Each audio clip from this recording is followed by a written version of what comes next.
On today's episode of Let's Talk FGO, I regret to inform you that there has been a murder. And also some stuff about a lot of stuff in 10 million downloads. And that Fate Requiem collab is actually going to come out soon. Oh no. But not yet. But soon. Hi, we're your hosts, Detective Omega, and that one's Detective Lucky. Everyone, I hope you're enjoying Fate Grand Order, aka the Why Done It. And while we here at Studio Omega like to bring you the latest in FGO-related news and memes, we will be talking about current and future events for both the JP and EM version of the game, so anyone not wanting spoilers should deduce the culprit on their own. Yep. That last bit's pretty literal. Yeah. If you don't want spoilers, you should do it, because hey, guess what? We're going to talk about Kogetsukan. It actually happened, it wasn't skipped. You're all fools. Fools! But then also, hey, guess what? 10 million downloads wasn't skipped either. Don't know why people were... There were a couple people in the comments freaking out about that one. I'm like, no, we'll get there. Don't you worry. Everything's gonna work out. I don't think we've never skipped anything. We've just maybe rebranded things. Yes, the only thing we could remotely come close to skipping is, I don't think we ever got specific banners for Camelot in the stage play, but hey, guess what? We're probably gonna get some sort of weird tie-in for Camelot the movie. And I think there are some FGO physical events that we quote-unquote skip, but usually those banners get lumped into, like, Thanksgiving or something, or any other old thing, when they come up with original stuff for us. Which they do. Like when Edison showed up at President's Day.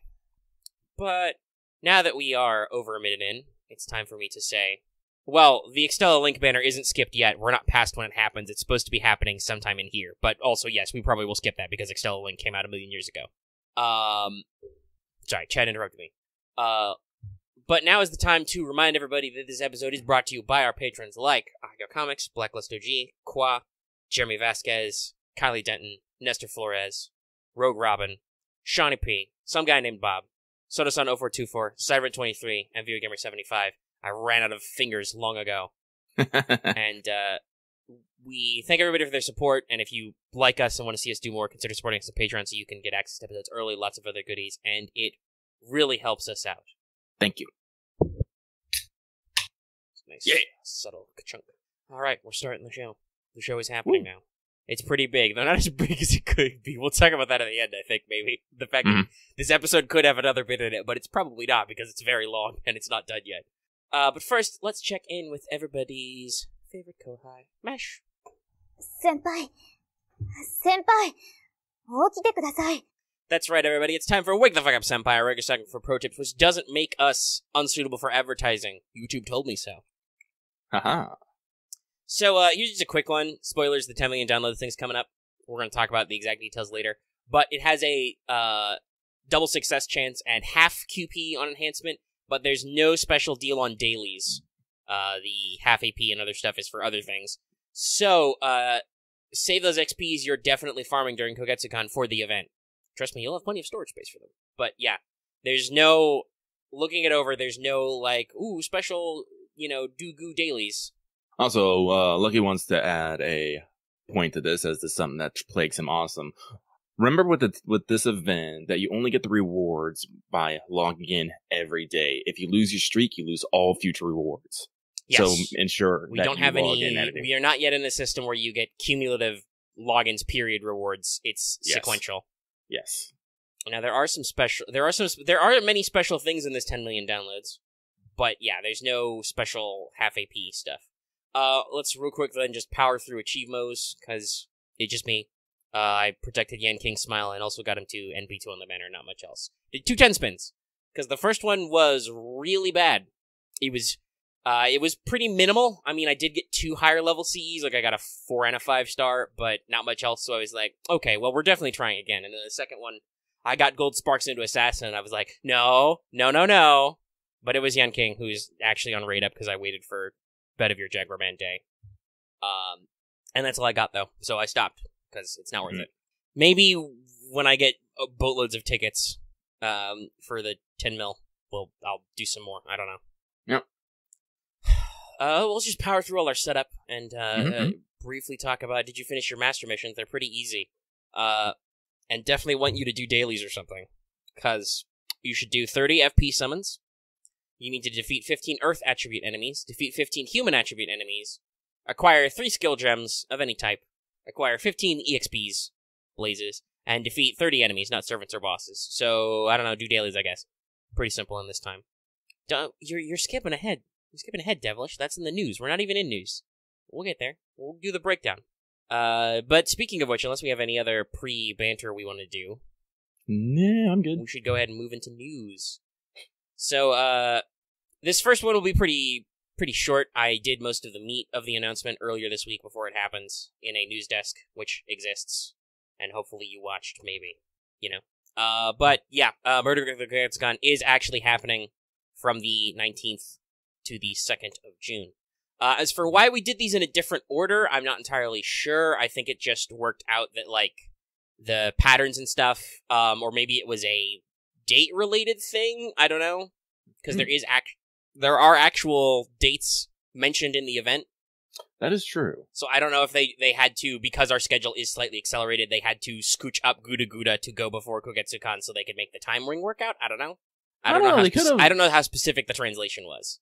I don't know. They could have probably switched dates and month. I mean, they've been doing that for other things. I mean, for example, like they said, like saying this is 2020 and May 2020, 2019.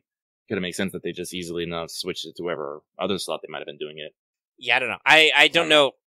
Funnily enough, this event is very text heavy, and most people don't talk about it. Nope. Other than that it exists and was cool. Yeah. It looks like 800 people and some change watched my news desk video. Okay. Which will probably be less than this video. But anyway, it's a daily story mystery event. Every day there's a new story node. You should do it. Sometimes they cost AP because sometimes they have battles, but they're very scripted, so they're not a big deal. I'm actually quite surprised every time a battle actually happens. I guess they just literally didn't want a nothing but text event. Well, yeah, and also I think it keeps you on your toes, right? You're like, is this actually gonna fight, or is this, more text? You're gonna have to wait it out. But luckily it's all story-based, so you don't need to worry too much.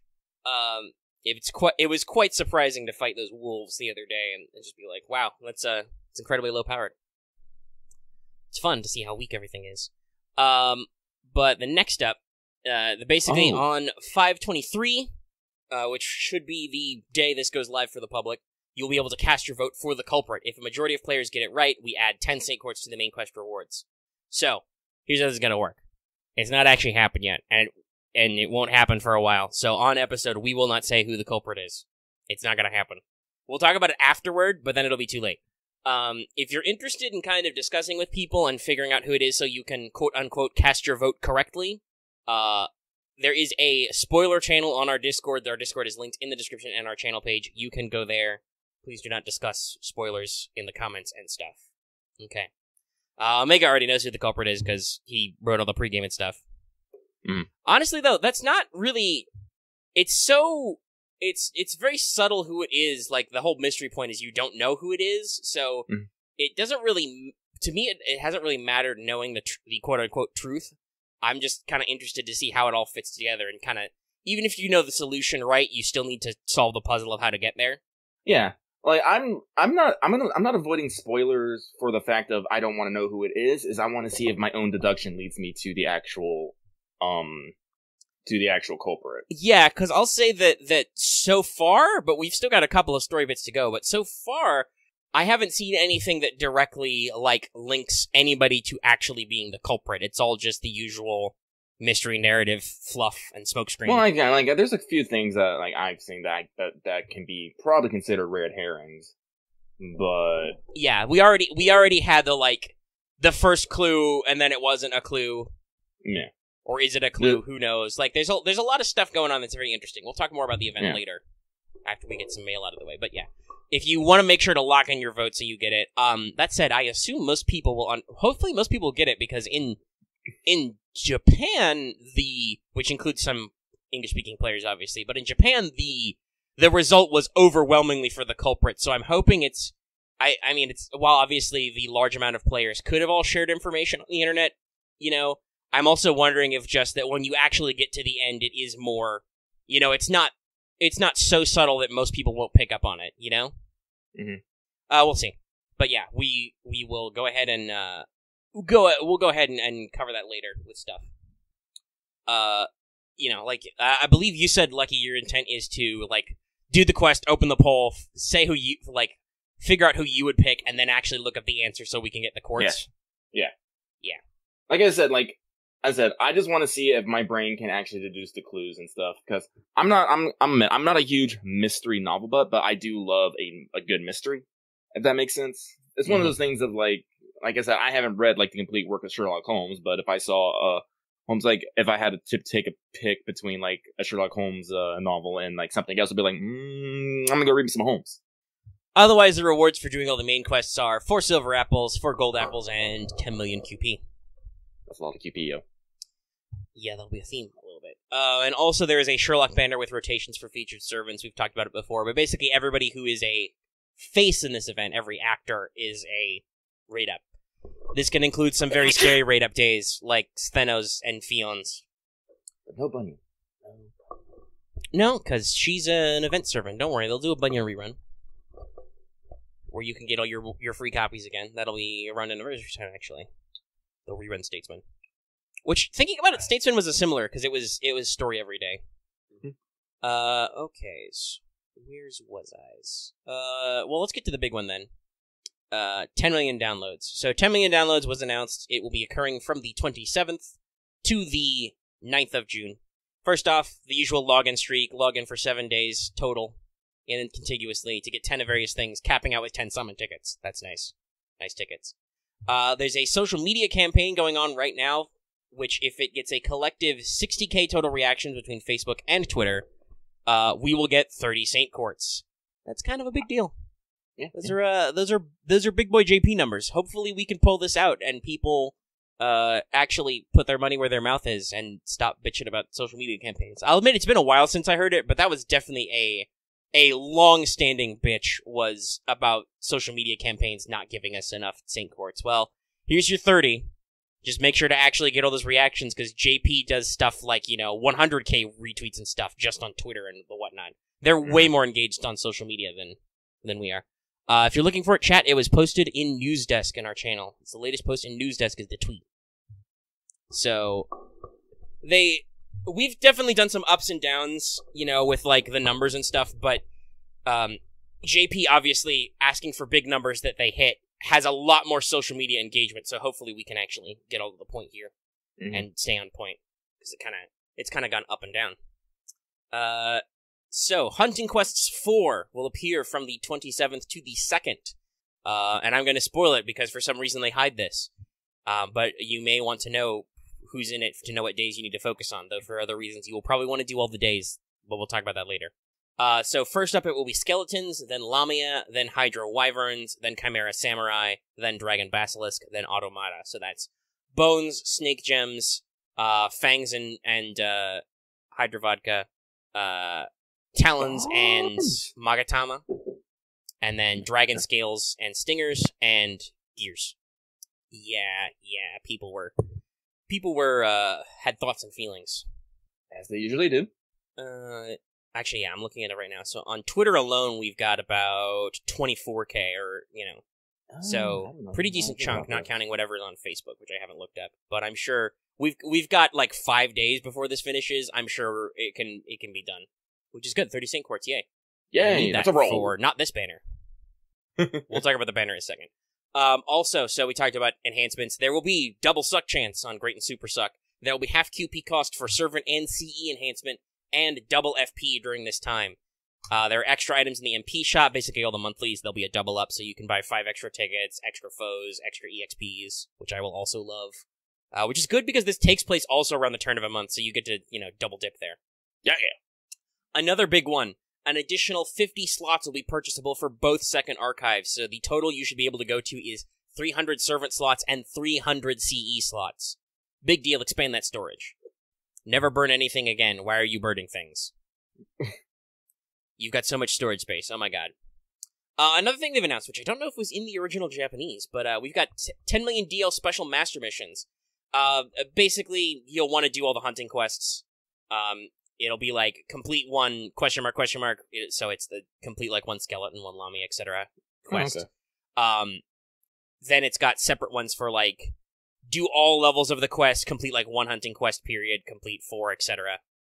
You do them all for a total of 12 Saint Quartz and 10 million QP total. So there's another 12 SQ in this event already. Part 1 story will be quarter AP. Great for people catching up or starting out. And then here's the big shenaniganser.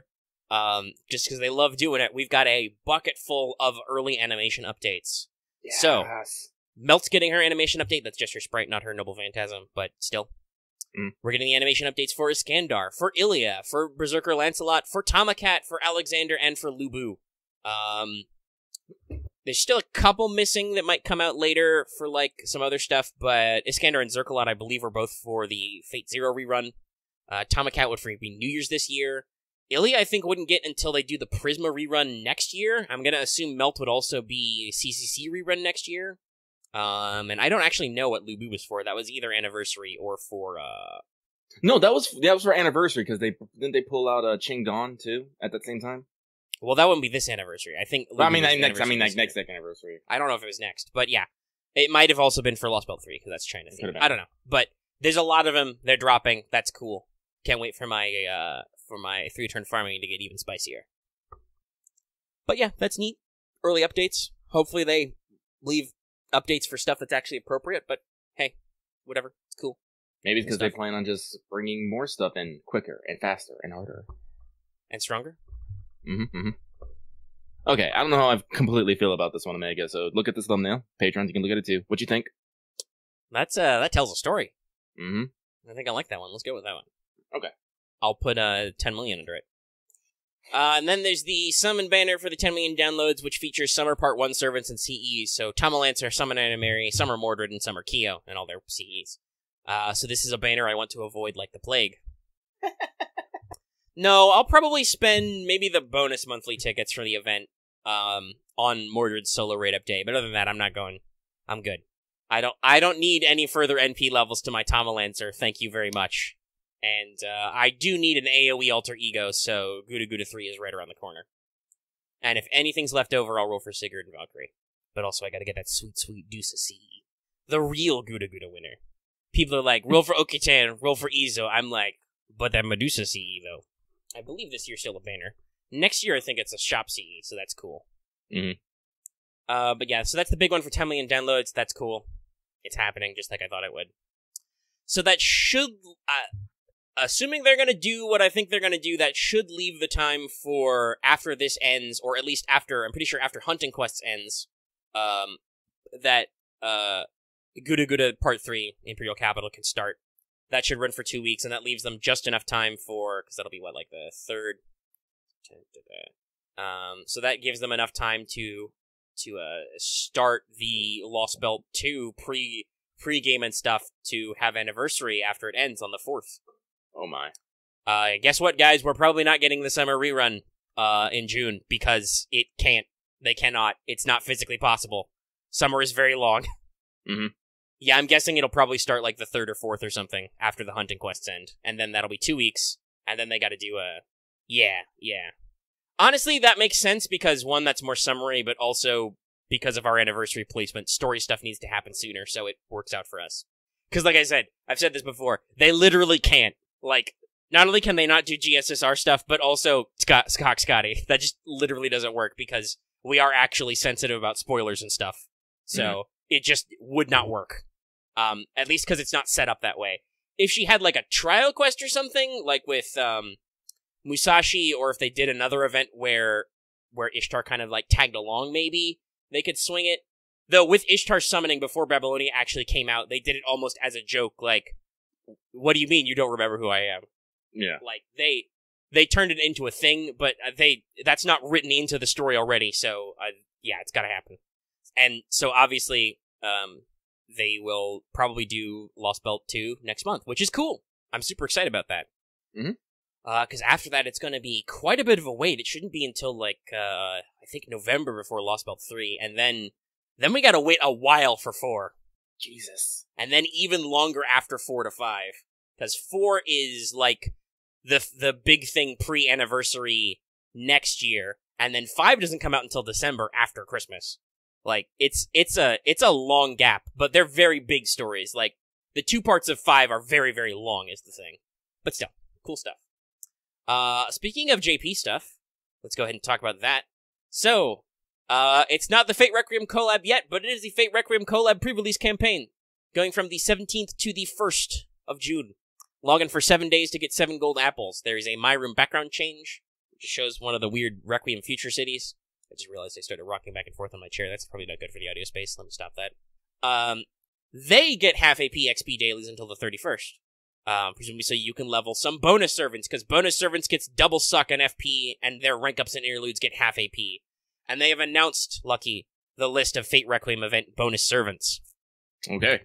It is Emiya Alter, Tomoe, Mary, Kirki, Edison, Rhyme, Mozart, Osakabe Hime, Ganesha, and Mash. That sounds like a crazy setup. And you get extra damage and bond. So, hey, guess what, guys? If you picked Jinako Ganesha as your free SSR, good on you. I believe that none of these units are limited, though some are story locked. Is Emiya Alter? Emiya Alter is story locked. Okay. Edison is story locked. I believe Kirky's everybody else story-locked. is free to play. Yeah. No, Kirky's not story locked. She's permanent.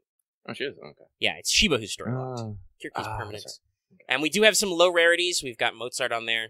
And No Mash, sabers, of course. though. No, it'll be very interesting to see. This No also presumably saber. doesn't include the new welfare and the new servants added. I wonder if it's saber. gonna be. Wonder if it's gonna be welfare foreigner. Maybe. Let's see. We have no sabers, no berserkers. No berserkers is interesting. Yeah. No lancers, I want to say, either. No. These all seem to be servants roughly related to stuff going on in Requiem. Okay. Like one of Mary's sons is a character in Requiem. Okay. I don't remember some of the others, but I think they make sense. Like, Mash makes sense because there's a Galahad in there, so. Yeah, but like I'm saying, I'm just looking at the breadth. This is like a wide selection. It's very wide, but at the same time very narrow. Yeah. We've got like 4 casters, 1 assassin, who's a support assassin even, 1 rider, a couple of archers who are pretty decent. So hopefully there's some good saber monoclass nodes you can beat up, because Yeah. or who knows, maybe one of the banner servants is a berserker or something. We'll have to see when it actually comes out. These are they haven't talked about extra drops, just extra damage and extra bond. Now, to help you on your way, they are doing a pre-release summon banner, which is Ganesha, Hime, Edison, and Rhyme. Those are all non-permanents, but there is a story lock in there, and it's still pretty fun. This is also, I believe, Ganesha's second actual raid up ever. She was on the pick a free. Oh, and Kirky cameos in it. Okay, yeah. This seems like it's pretty related. Also, the news item literally comes with an ad to buy the second volume of the light novel. Of course it does. It's like, also please buy this. So I'm guessing this is going to be pretty tied into the actual story. That'll be super interesting to read in 2 years when the light novel still doesn't exist. Yeah. Maybe they'll have done an anime by then. Who the fuck knows? They might have. Well, that's what happened with Case Files. Is Mhm. we got the Case Files anime before we're gonna get the Case Files collab next year. It's like we still haven't gotten an Apocrypha light novel. Nope. Also got the anime for that though. Yep. Yeah. Okay. Yeah. We just somebody just needs to hook those guys up with a light novel publisher. Actually, now that I think about it, we only get the anime really here. We almost never get the original media. No, we don't. Honestly, I think it's based on text. And just the fact that I don't think Aniplex US has any good, like, print publication connections. Like, they aren't a print company, they are an anime company. Yeah, I know, but we still get things, because I got Fate, Grand Order, Mortalis. Yeah, I don't know. So They just need to get hooked up with, like, a really big, like I said, like, a really big light novel publisher and bring some shit over. Like, hey, that's 17, getting pressed. just printing more money. Especially because, Get on that shit. you know, a lot of these animes don't do the full thing. Actually, the big things we don't get are light novels or short stories, and we don't get non-FGO games, video games. Like we get major releases like we got some of the major releases like Extra and Extella, but we don't get a lot of like the side stories because I think the only thing is did Melty Blood come to US? Yeah, Melty Blood's in the US. Technically, that's Hey, spoilers. Omega's working his way through the What is Natsuverse list. It's very long. It's literally 3 pages right now, and it's not done. I'm only in 2015. But hey, spoilers. Type Moon, especially early Type Moon, really loves fighting games. They made a lot. Unfortunately, I don't know if it was just because of the developers they knew, a lot of their shit was for PS2 and for PSP. which the PS2 stuff did get ported. I do believe we did get an English release of Fate Unlimited Codes, the Fate fighting game. But it was made with Capcom and the license has expired, so you can no longer get it on PSN, even if you have a PSP. So rip. Licensing sucks butts. Oh, Yoshitsune is in there. That's cool. But yes, Melty Blood has been translated and localized regularly for a while. People actually like it, I think. I think it's a decent fighting game. Just give us a new goo. Where was I? Oh yeah. So, on the 25th, which is in several days, we will not be scooped. They will have a stream for the event, and the event is supposed to happen sometime before the end of May. So I'm guessing probably like either it's going to be and the event is live now stream, or it'll be like, something later in the week. And that stream will presumably have the welfare, banners, CEs, other shenanigans. We'll see what they do. Because as I said, there are actually quite a few bonus characters and extra they could throw in. We'll see. A lot of people are suggesting, oh shit, the Flying Dutchman isn't? Fuck. Sorry, I'll come back to that. I was thinking about making a homebrew for the Flying Dutchman guy, but I guess he's in Requiem. Shit. I'll have to read what's there about him.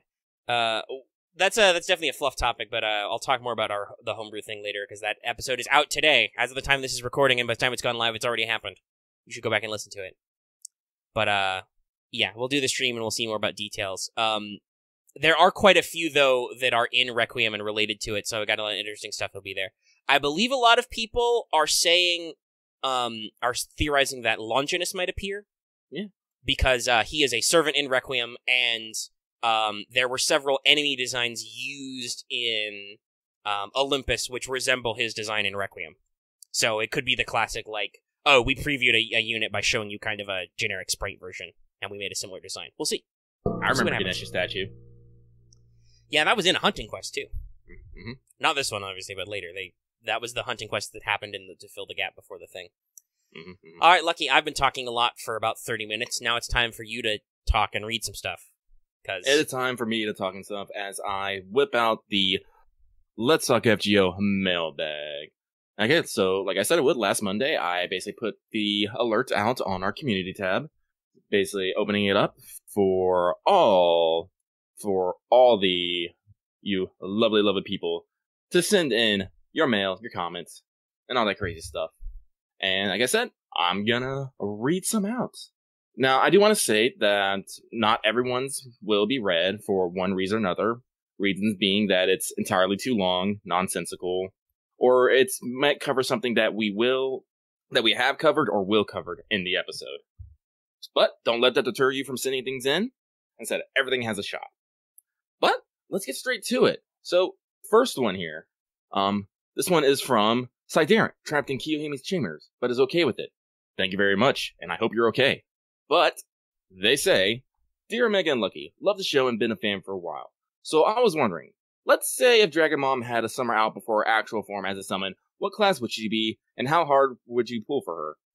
Well, let me tell you right now, Lucky would probably, take over a third world country to ensure that he got a Dragon Mom of any variety. But if Dragon Mom was to become a summer servant, I think I would like to see her probably a rider. I can see that. Just have a small Tiamat who rides like some monsters of her children or something. Big things, attacks with them. I think that'd be cute. She just runs a giant petting zoo. Rides the wave. Mm-hmm. Something like that. That's what well, I would guess that it would make sense for normal Tiamat to be alter ego, probably. So I would say a alternate version of her would probably be a Venture. Oh, yeah. But you could also get Ruler Mama. I don't know. Lucky is of the firm opinion that all Mama is good Mama and would die. Or would kill. Yeah, if we have to start a small war for precious materials, we might. Anyway, thank you very much for your mail. Next one. This one from Natsu Happy Eyes.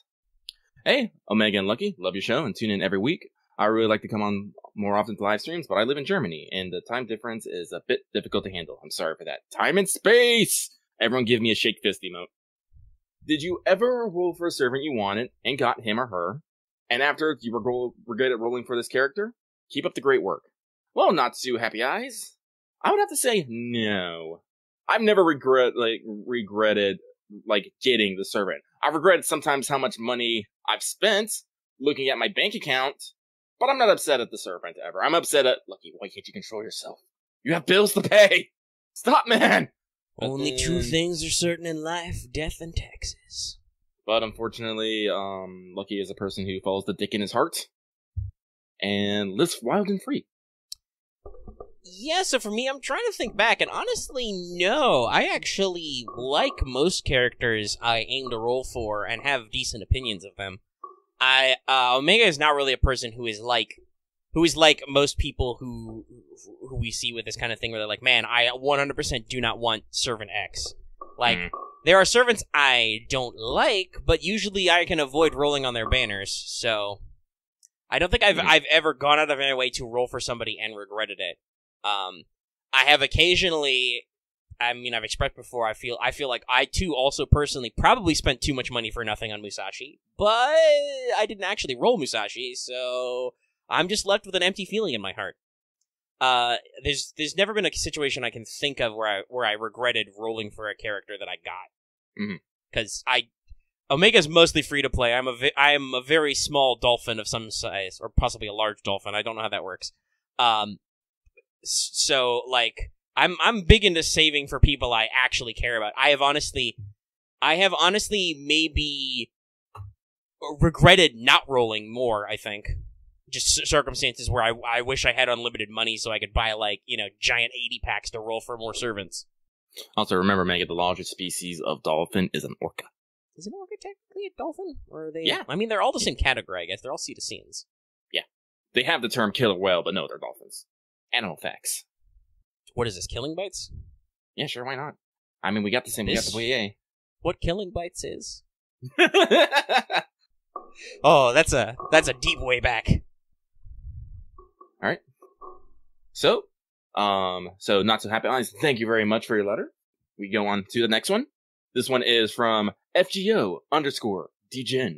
Hey, Lucky and Omega. I really love your show and glad you opened up the mailbox. My question for y'all is, if you could pick any normal servant, and give them one of them a summer version, who would it be?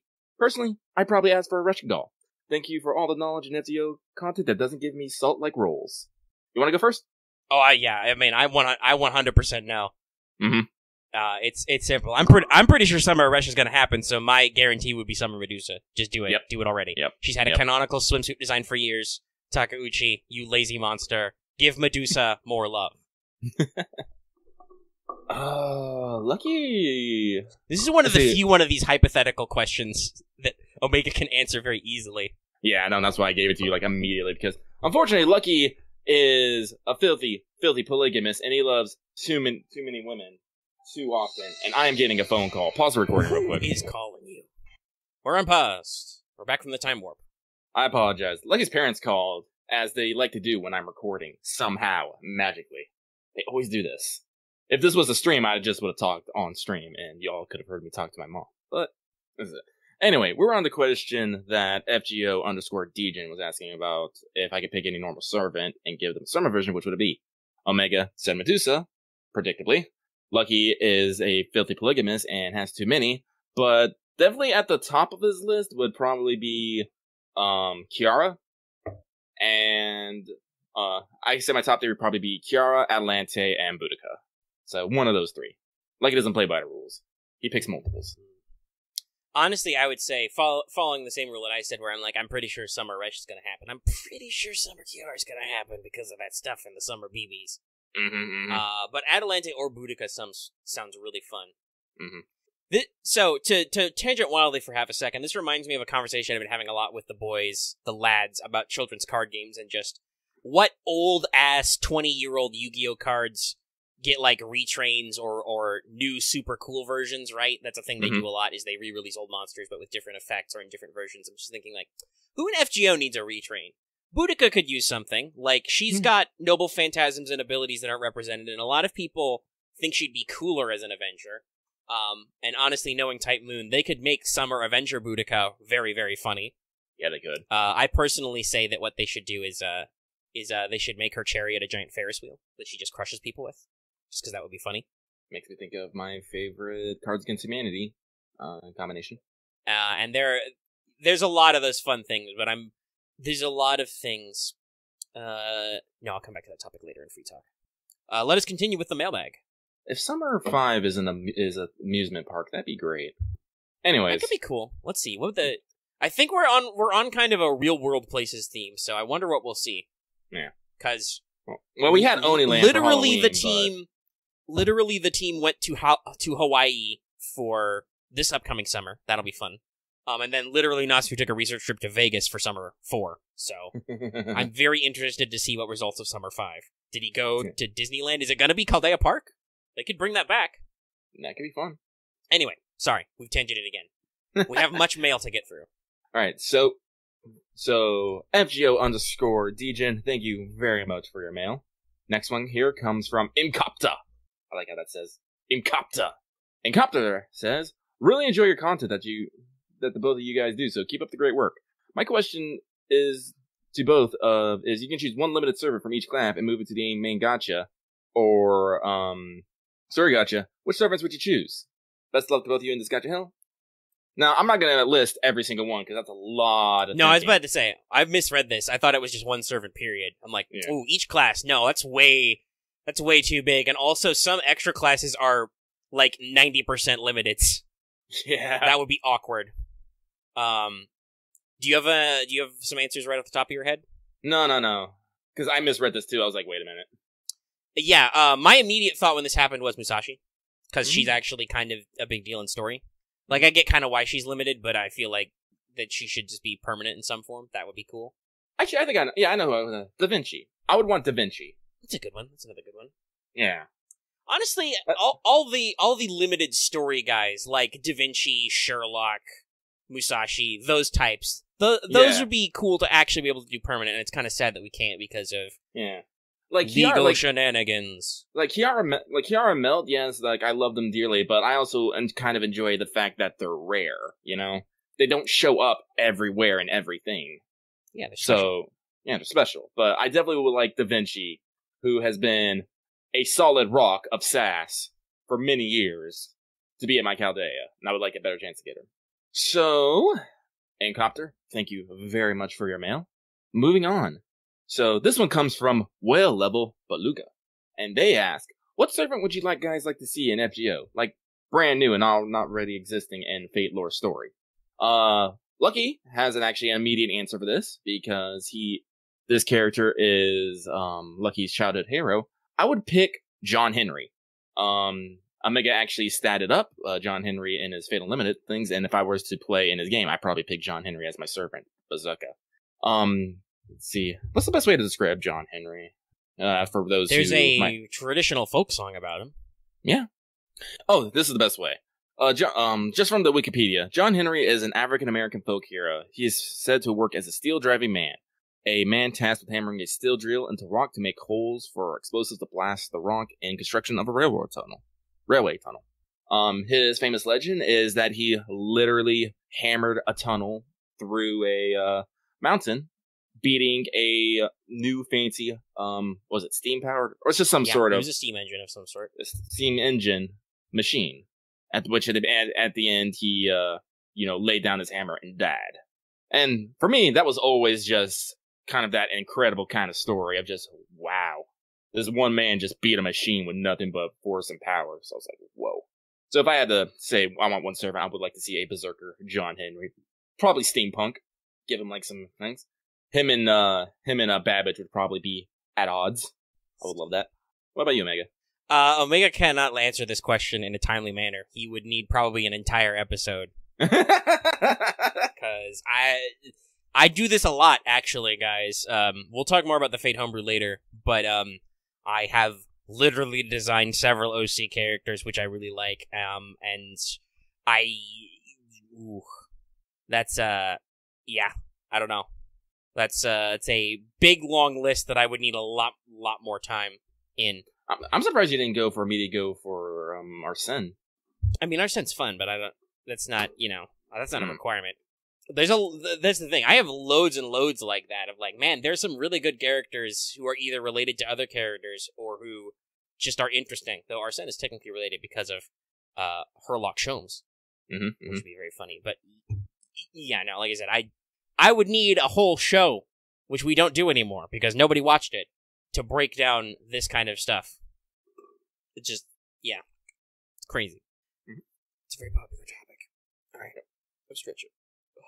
So, well-level Beluga, thank you very much for your support. And yes, Persis, Skahawk does have a daughter. For a while, that's who we thought maybe Scotty was going to be. Yeah, a lot of people thought Scotty would either be her daughter or her twin sister. What was it, like, Alfie or something? Yeah, I think it's just Aif. Aif is her sister, and then Uahak. Oh, Uahak, that's what is her daughter. It's like Skahawk, but more Uah. So clearly she's a Marine. But also though, don't consider them bonus waifus because Ku already banged both of them. Actually, that was something I was thinking about. When are we gonna get our fucking Ku Lily and just get Satana? Satana would be very fun. Yeah, because we've already. I mean, the prototype Ku is supposed to be younger, but it's not really. It's just still hey, Ku. Here's weird alternate design Ku. Can we get an even more free to play Ku? Can we get a bronze Ku Satana? That'd be funny. No, he just needs to be in kid form so he can hang out with the non-existent Fergus Lily and Kid Gil and stuff. That'd be great. Like I said, we got a lot of daughters. We don't have a lot of shotas. Anyway, so hang out with Kid Gil and Alexander. Hans, I guess, counts. Maybe. Well, Hans is funny because he looks like a tiny child, but he also has the voice of Konodioda, which is hilarious. Like, it's Oz's voice, too. Just imagine Ozymandias' grandiose voice coming from this tiny child man. Alright. So, moving on. So, thank you very much for your support.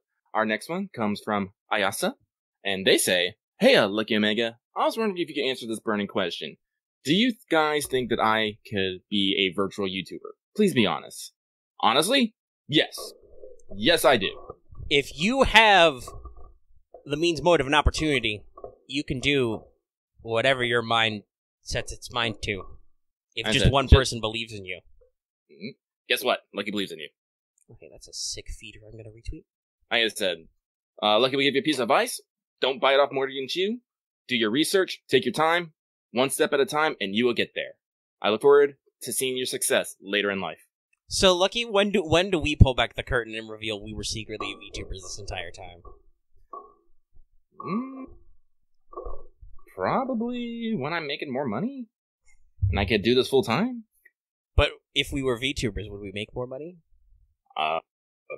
We would need more startup costs, I'll tell you that right now.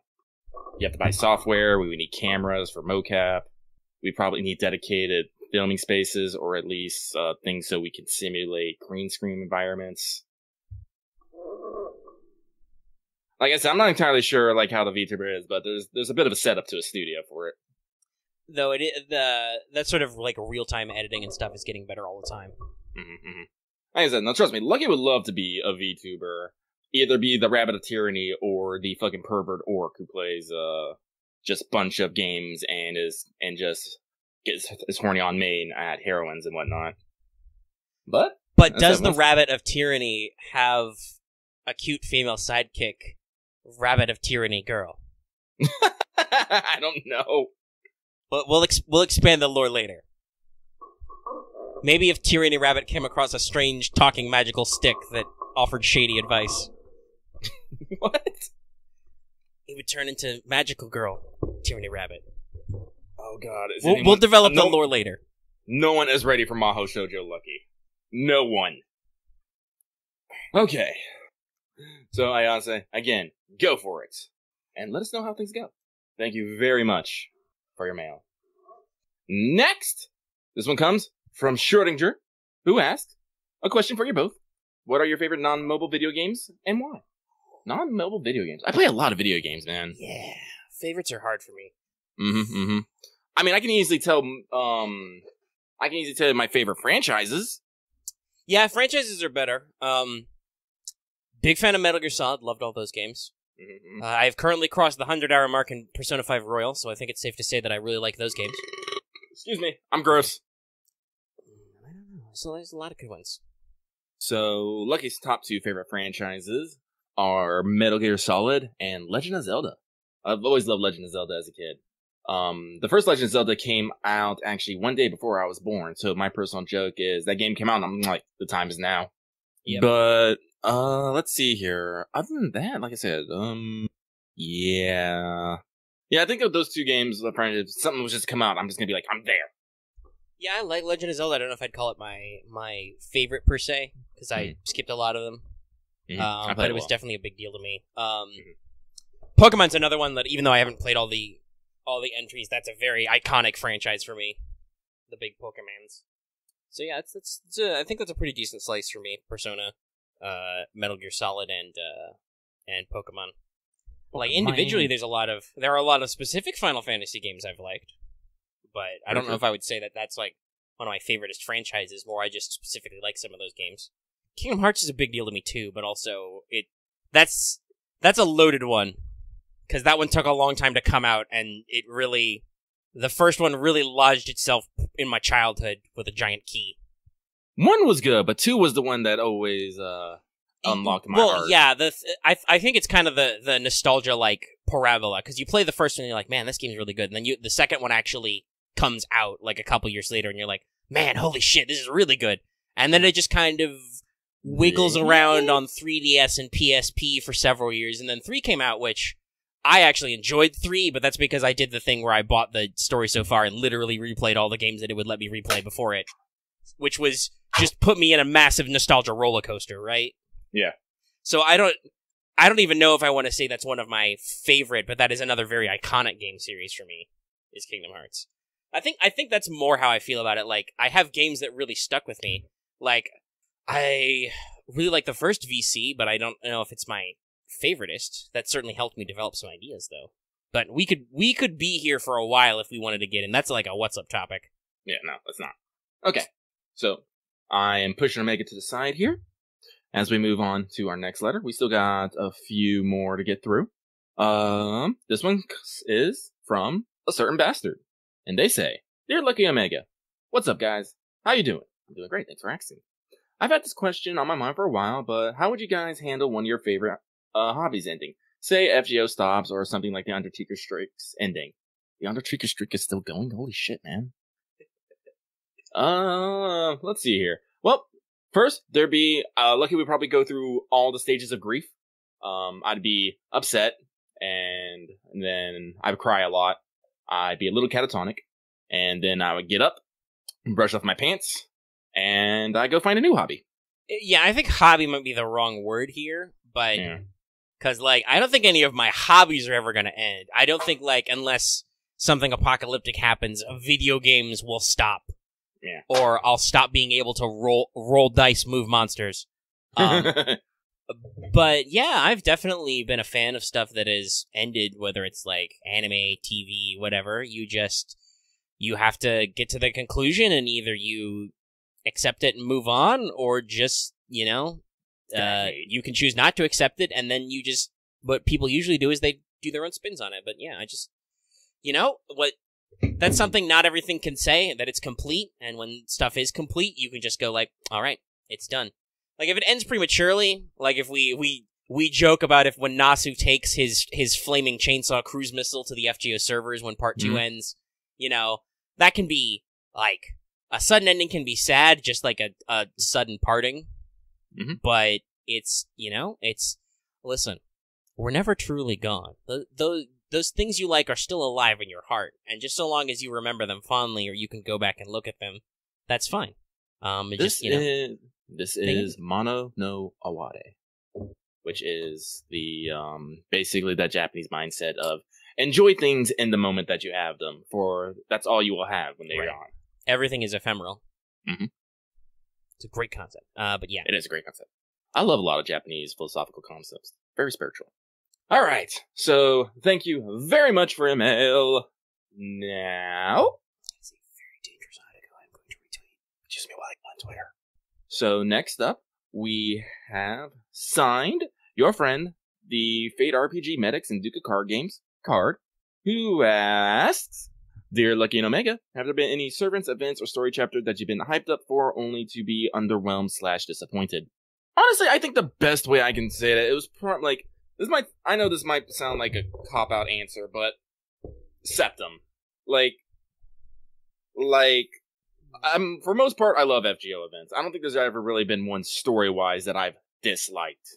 But definitely in the beginning, when we're fresh into FGO, I'm like, oh my god, look at all this story and characters and all this stuff happening.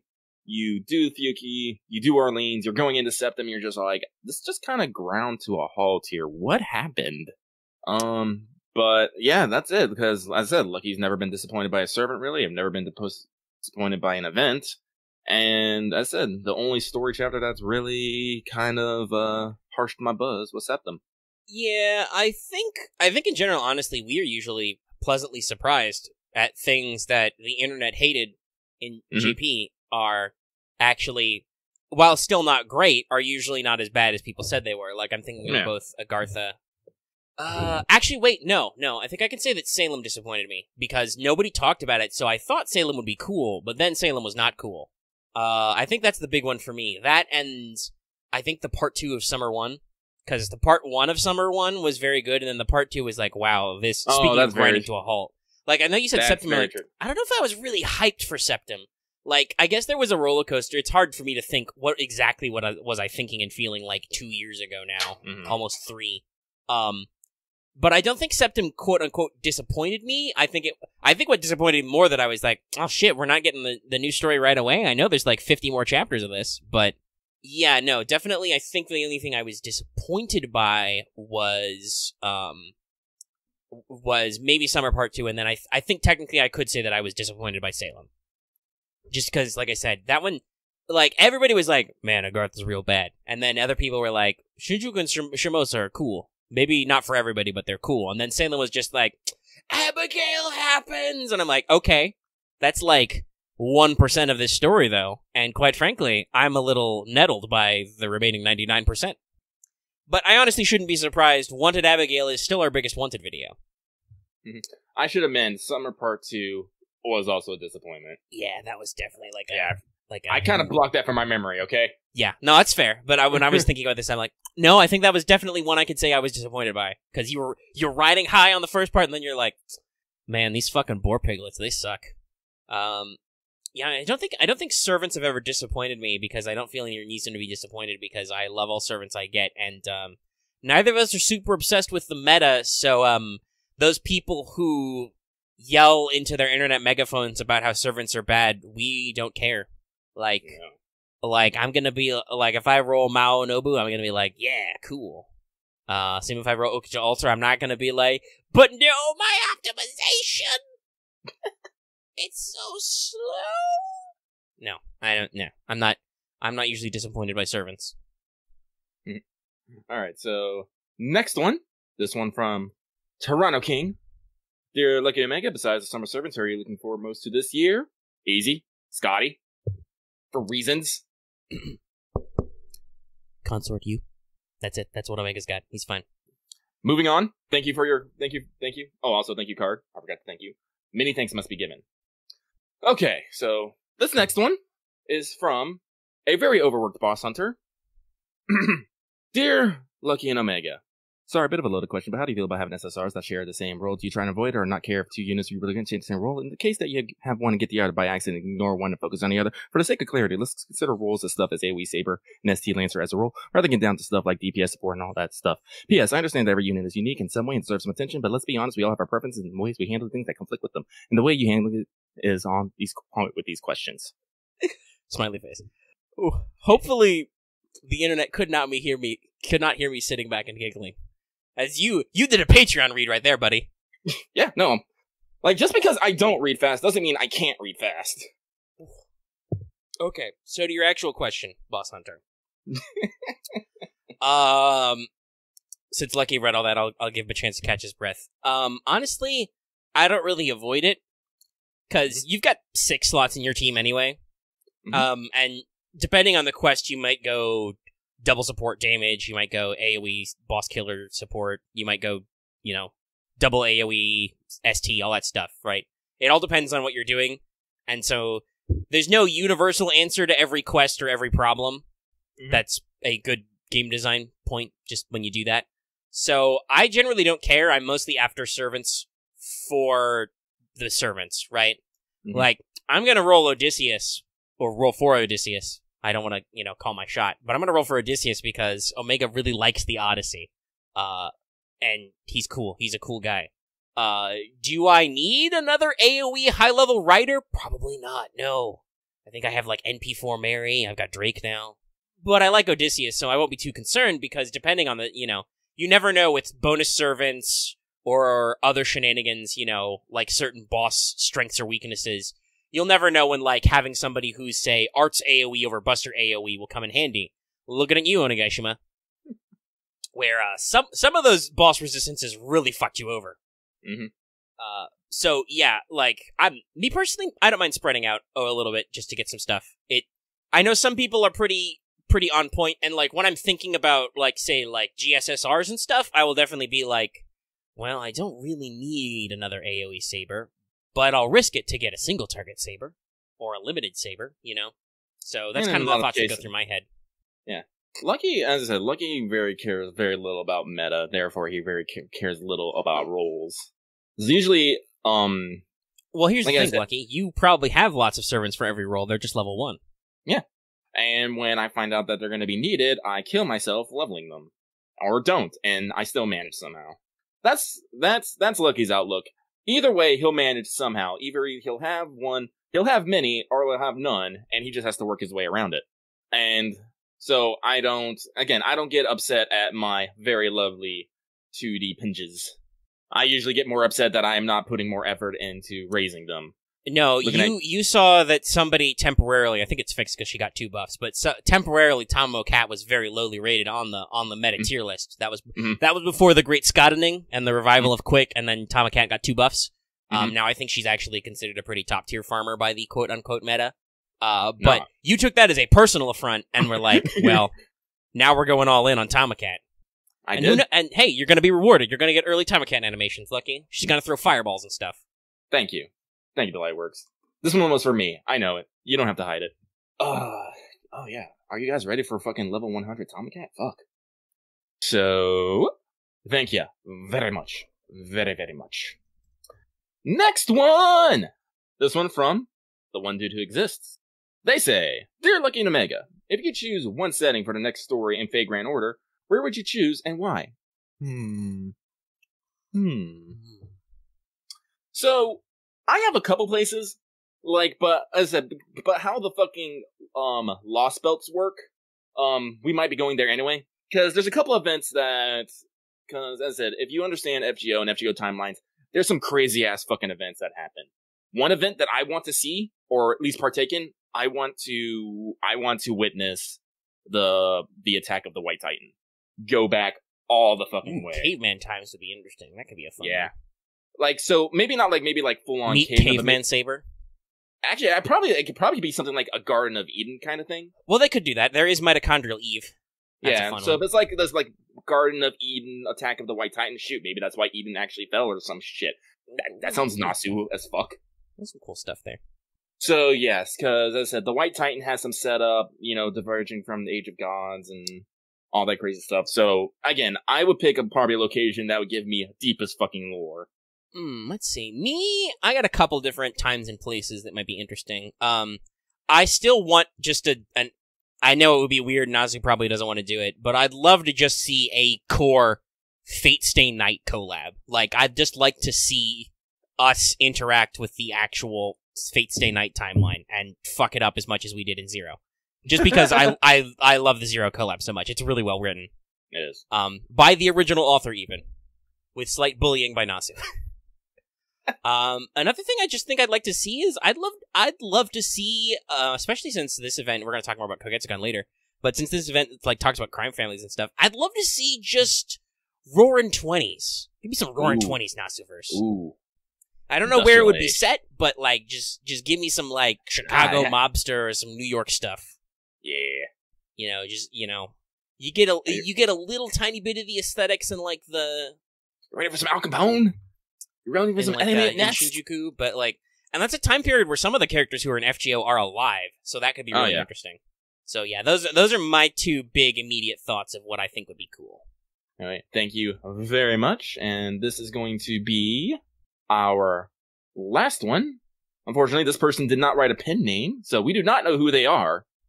You mysterious person, you. But I like their question, so I'm going to read it. Dear Lucky Omega, what is your most liked husbando? It doesn't have to be the most used, just the one you most likely already had to whale, or both. I don't care. God, I love this new section. That I just wanted to read that last line. But I can easily answer this one. My top husbando right now is motherfucking Asterios. I fucking love my giant fluffy man. He is best. He is Asterios great. Is pretty cool. I died seeing him in Lost Belt 1. I hurt. I could not handle that. I was like, look what they did to my poor sweet boy. Ugh. I'm getting teary-eyed thinking about it. I'll make us thinking. He often has to think about favorites. Who do I actually like? Oh, he's so fluffy. Well, speaking of fluffy, I do actually, meta aside, I have always actually really liked Merlin. He's a lot of fun. As I said, he's definitely a character. Yeah. I definitely think that as a character, I enjoy him a lot. I'm just trying to think, is there anybody else?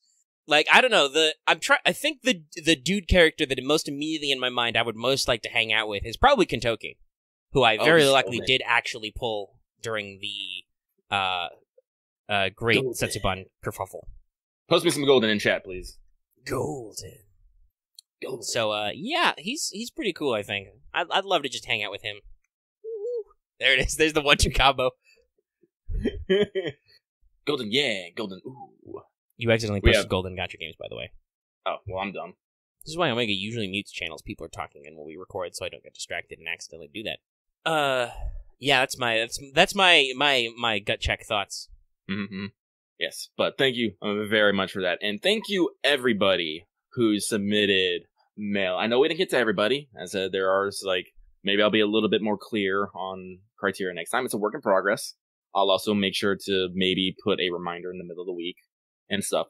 So people will know. I said we're starting to use the community tab a lot more. So things might start we are getting a decent amount of response. You ran a stream poll there that worked out pretty good.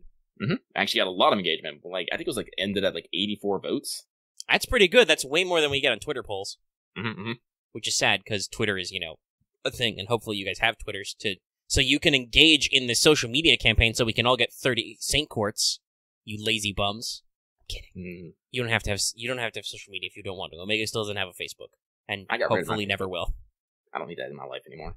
So no, I really don't need Facebook to steal my personal data.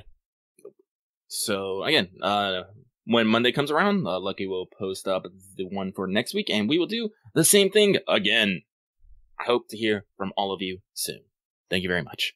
And now the episode is 1 hour and 10 minutes long. Yeah! Good job, Mailbag. Well, hopefully some of that will edit down. I think there are a few pauses while you're, reading and stuff in there. But we'll tighten it up. But that's decently length episode. So let's move into Chaldea Free Talk Radio.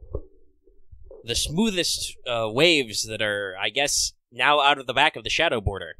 Because we don't... If we had a radio station in Chaldea, it's destroyed now. Thanks, Stacy.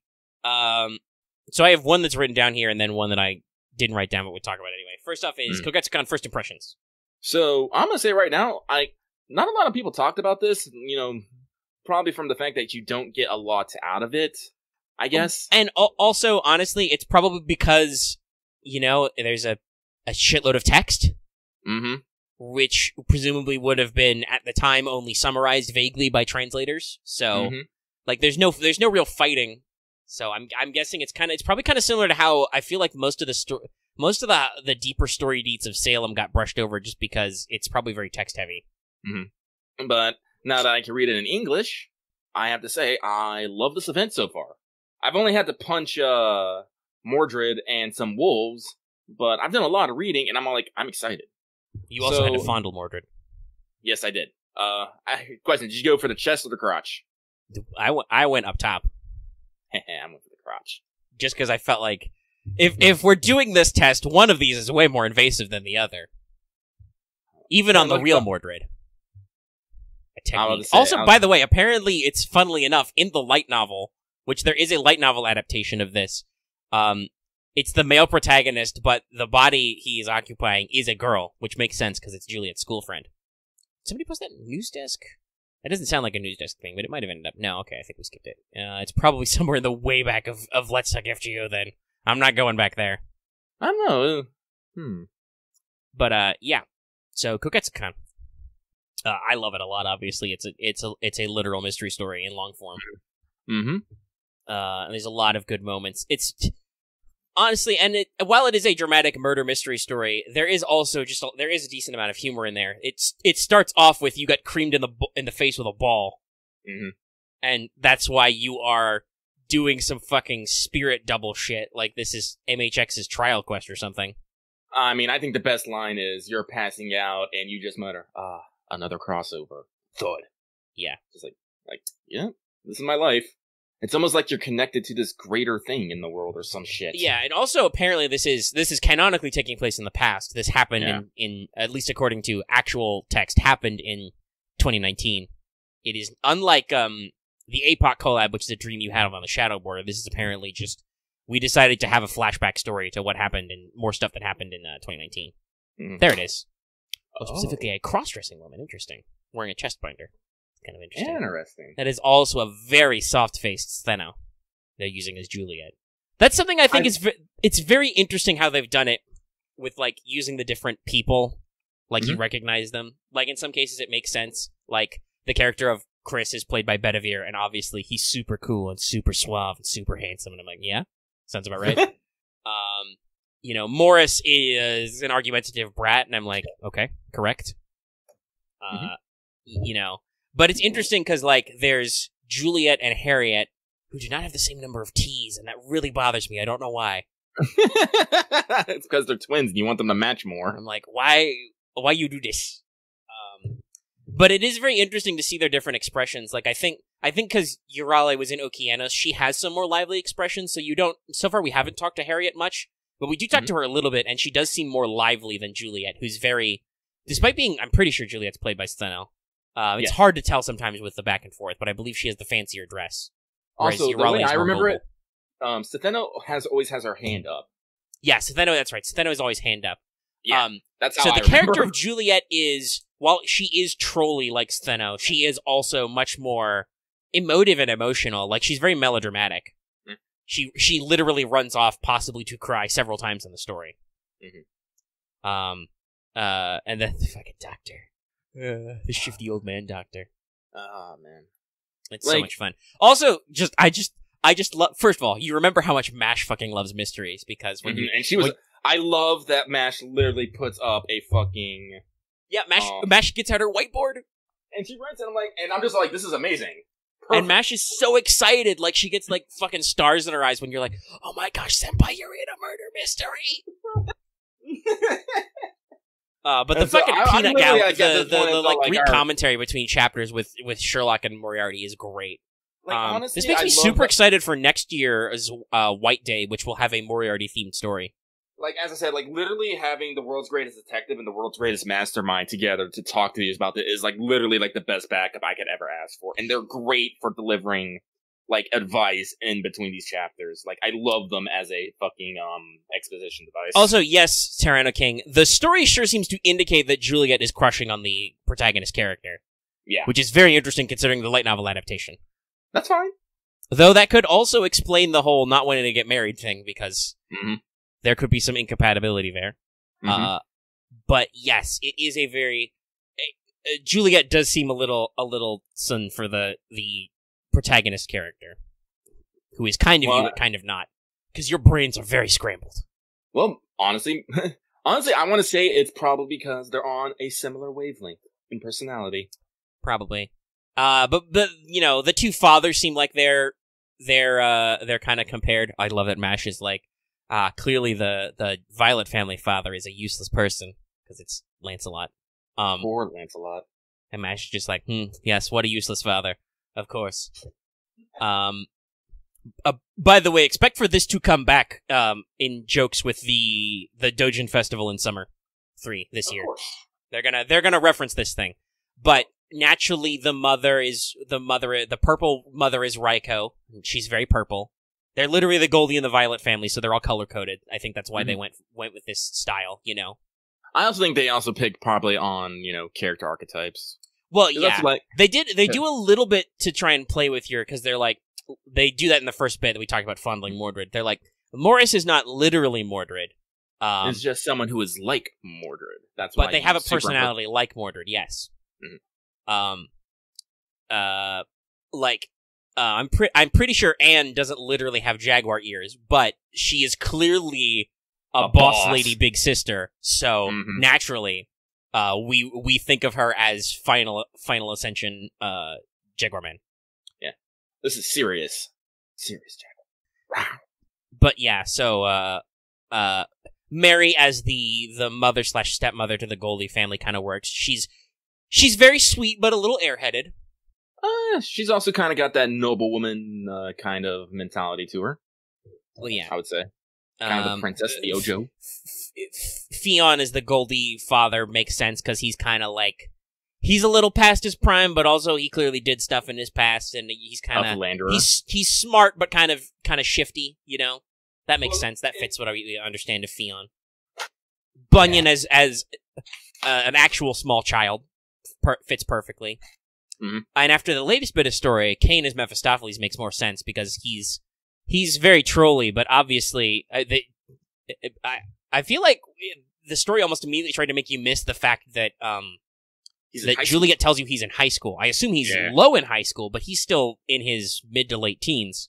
So he plays around with Lori, who must be about 10. Yeah, I would imagine he's probably a freshman, so he's what, 15? 14, I believe. 14 or 15? Yeah. Yeah. Because that kind of makes sense with the age gap, because Lori's got to be about 10, because that's how long, I forget the Goldie wife's name, but she's his second marriage. Mm-hmm. So that makes sense that Lori's about there, and that seems about right, because she's very small and innocent and doesn't know what's going on, probably. But Cain is old enough to be shifty, but still also believable when he's like, oh, I love playing the older brother role. I only have big sisters. I mean, and I'm sure there's more shenanigans to get to. I'm pretty sure if your big sisters are... If your big sisters are model on Setheno and Urala, yes, that's... we know what... They seem on the up and up, but I'm pretty sure they have strong personalities of their own. Well, yeah, Harriet seems a little... Oddly enough, for being the Urale sister, Harriet seems a little trolly. I'm imagining that we imagine that Harriet is Urale only because she's the younger sister. And I am sure that there are many twists and turns and reveals still to come. I'm excited for this.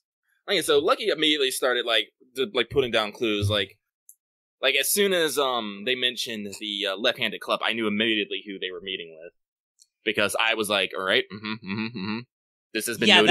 that was a popular theory, I think, in the Discord with the story, and then it's like, because nobody immediately opened up to being left-handed, but also that's the kind of thing that would somebody being surprisingly left-handed would kind of go against the theme, right? Yes, because.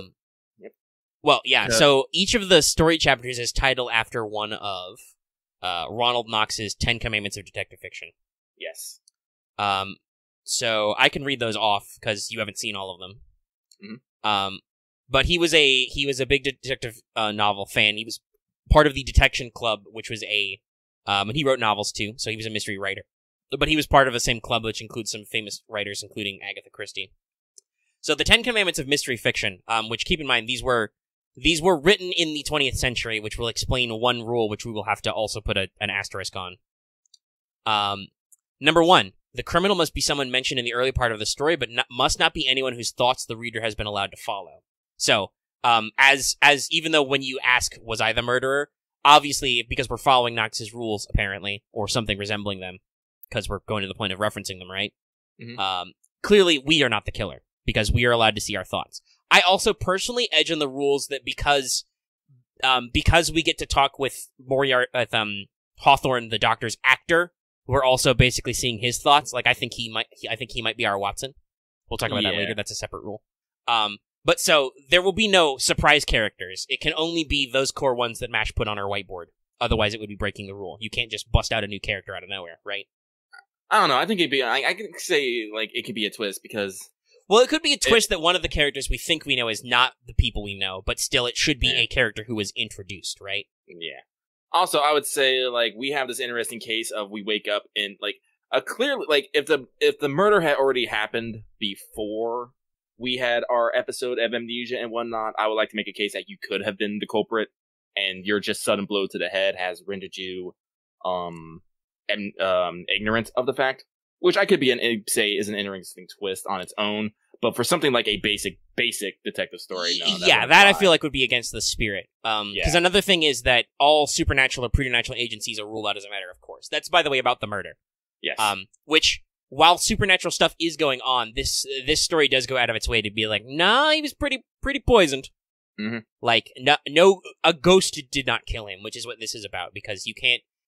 This is usually called the fair cop whodunit, like the actual like. A mystery the audience can actually solve without any extra explanation. Hey, guess what? A ghost did it or a wizard did it means that you can't make it a fair cop, which is very interesting considering case files. Mm-hmm. And I believe generally a lot of people in the modern time will edit this rule to using the basically any sufficiently explained magic is rule. Mm-hmm. You know, which is basically so long as magic A is magic A and there's a rules to your supernatural, it works still. Mm-hmm. Rule number 3 is not more than one secret room or passage is allowable. So you can't do a lot of secret room or passage bullshit. Just one trick, because that would be that's a cliche, right? Mm-hmm. 4 is no hitherto undiscovered poisons may be used, and the full rule is nor any appliance which needs a long scientific explanation at the end. So, our character, our victim in this case, Sheringham, was poisoned. But it must be, and we can't determine what type of poison it was, but it's not some magical new poison. It's just, we can't figure out if it's arsenic or something. Mm-hmm. No hitherto unknown poisons.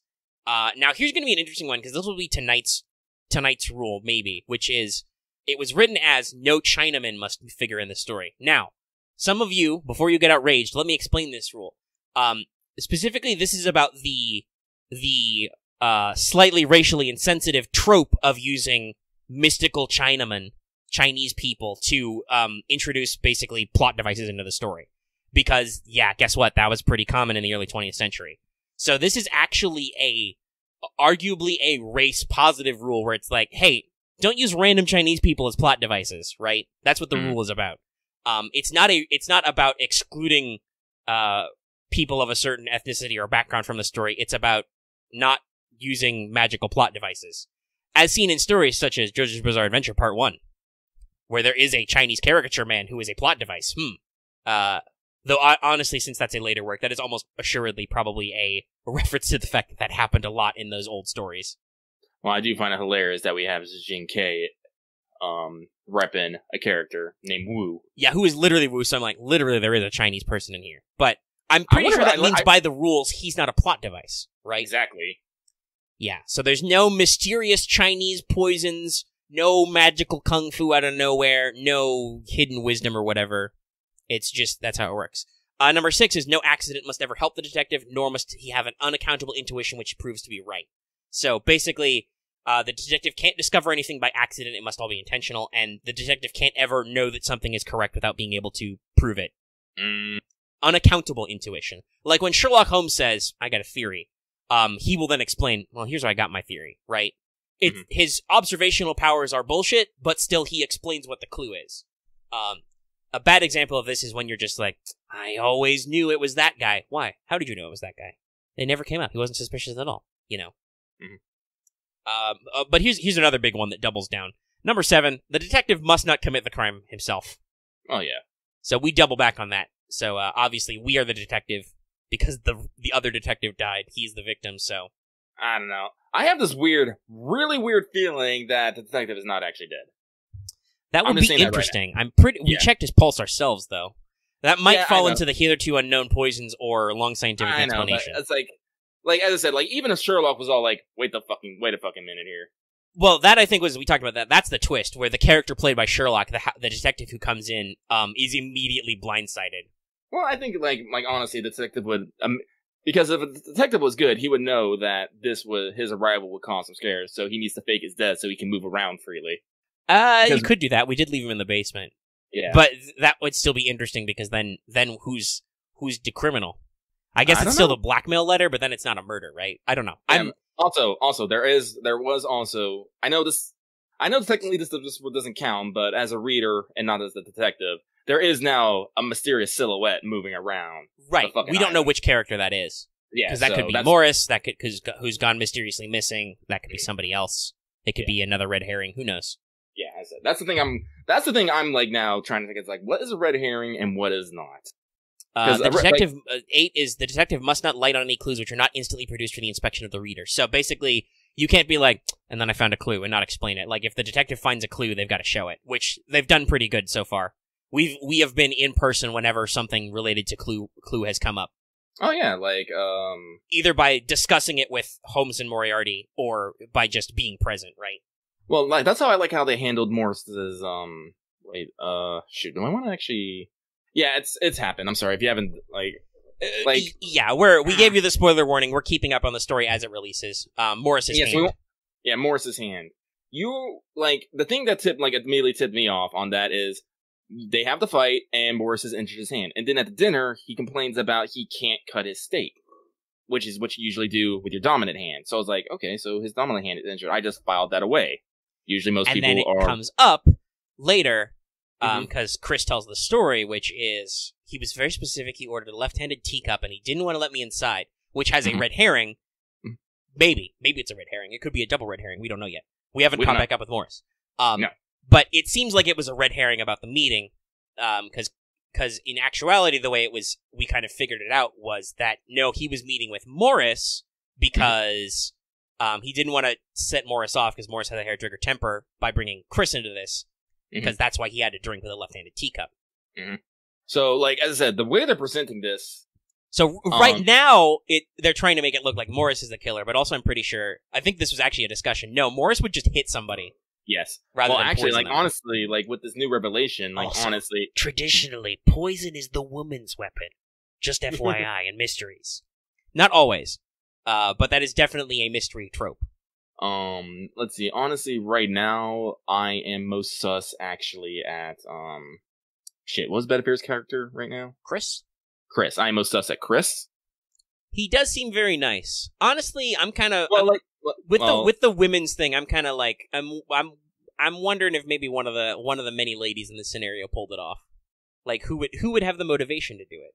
Well, as I said, the mothers haven't really... I feel like they're trying to make me a little sus of Juliet, but also I'm not sure.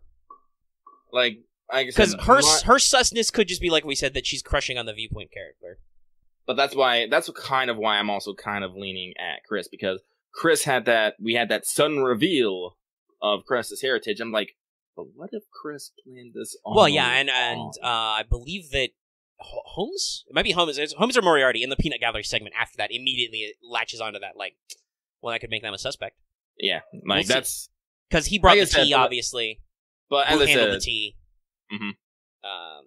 Yeah, like I said, so actually, here's the thing. We should bring up rule number 9, which is the stupid friend of the detective, the Watson, I love how he phrases that, must not conceal any thoughts which pass through his mind. His intelligence must be slightly, but very slightly, below that of the average reader. I'm pretty sure that's Hawthorne the Doctor, because he's not stupid, but he definitely tends to state a lot of the obvious stuff for the sake of the reader.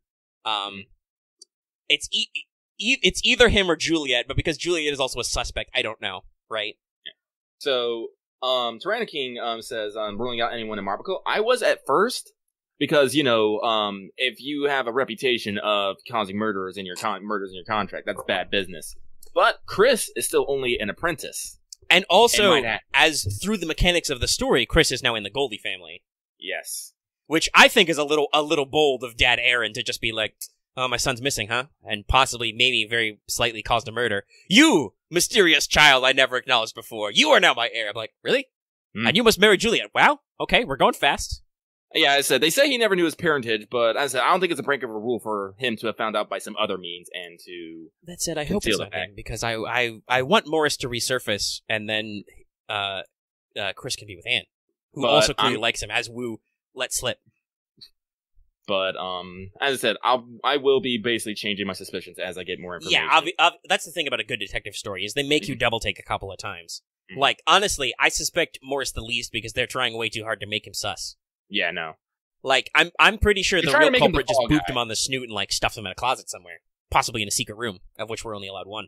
And by the way, the 10th and final commandment is twin brothers and doubles generally must not appear unless we've been duly prepared for them, which BT dubs we have. Yeah. This means First that there will be no sudden twin brothers. The only twins who can be relevant to this story are Harriet and Juliet. No, clearly, we're just gonna get a character that is Berserker Lancelot who just busts in. Oh no, it's my brother I thought who was dead. Adam Scar. That's not gonna be weird. Oh, that'd be great. But no, it means that Summer Mordred will not suddenly show up. Though that would be as a separate character. That could be funny if they did it that way though. If Morris was just like, "Yo dog, I went to go surf." It's like he's the family disappointment. Went off. Free spirited, did his own thing. I don't know. Well, they do say that it's probably too far, and with his injured hand, he can't swim. Mm-hmm. And he's probably not in the quote-unquote jungle. Also, another thing that I like about background. Another thing I love about this is that apparently this is taking place in real time. Yeah, this is something that at least in 2019 when it occurred was a real-time thing that was happening elsewhere in the world, because technically, remember, the world existed. Like, they actually researched. Which means, by BT dubs, please, for the love of God, translate that light novel, because I want to know if there's more backstory. Yeah. Like, apparently, these are two crime families who operate, like, they say, like, in the Americas. In a certain American city. Yeah. Which I'm pretty sure means that it's got to be one of the big ones, like Chicago. Like, it's probably Chicago. New York. Something like that. And they're being pressured by a mysterious third party. Ooh. Is this set up for battle in New York? Probably not. But it could be. Who knows? It'd be funny. I don't know if they explicitly mentioned Chicago. They've always used the phrase "a certain American city."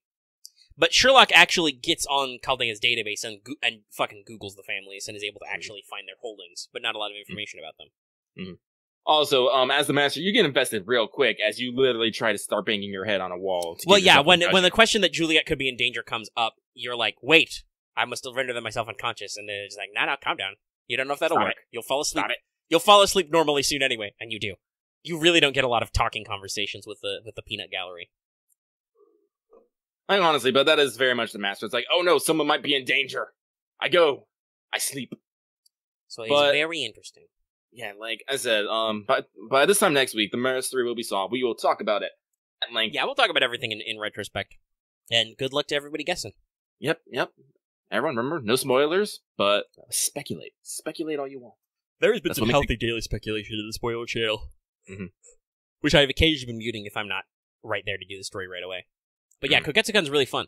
I even like the title where they came up with the name Kogetsukan as like a fancy house name, because that is how classic detective stories are. They're like, Murder at the Moon Manor. I mean, that's literally what Kogetsukan basically translates to, Crescent Moon Manor. Yeah, it's Crescent Moon House, which is cool. Hence if it was Mount Getsukan, it'd be Full Moon House. And what's No Moon House? Wait, fuck. I knew this. I used to know what Full Moon and No Moon was. I can't remember. But yeah, the fun stuff.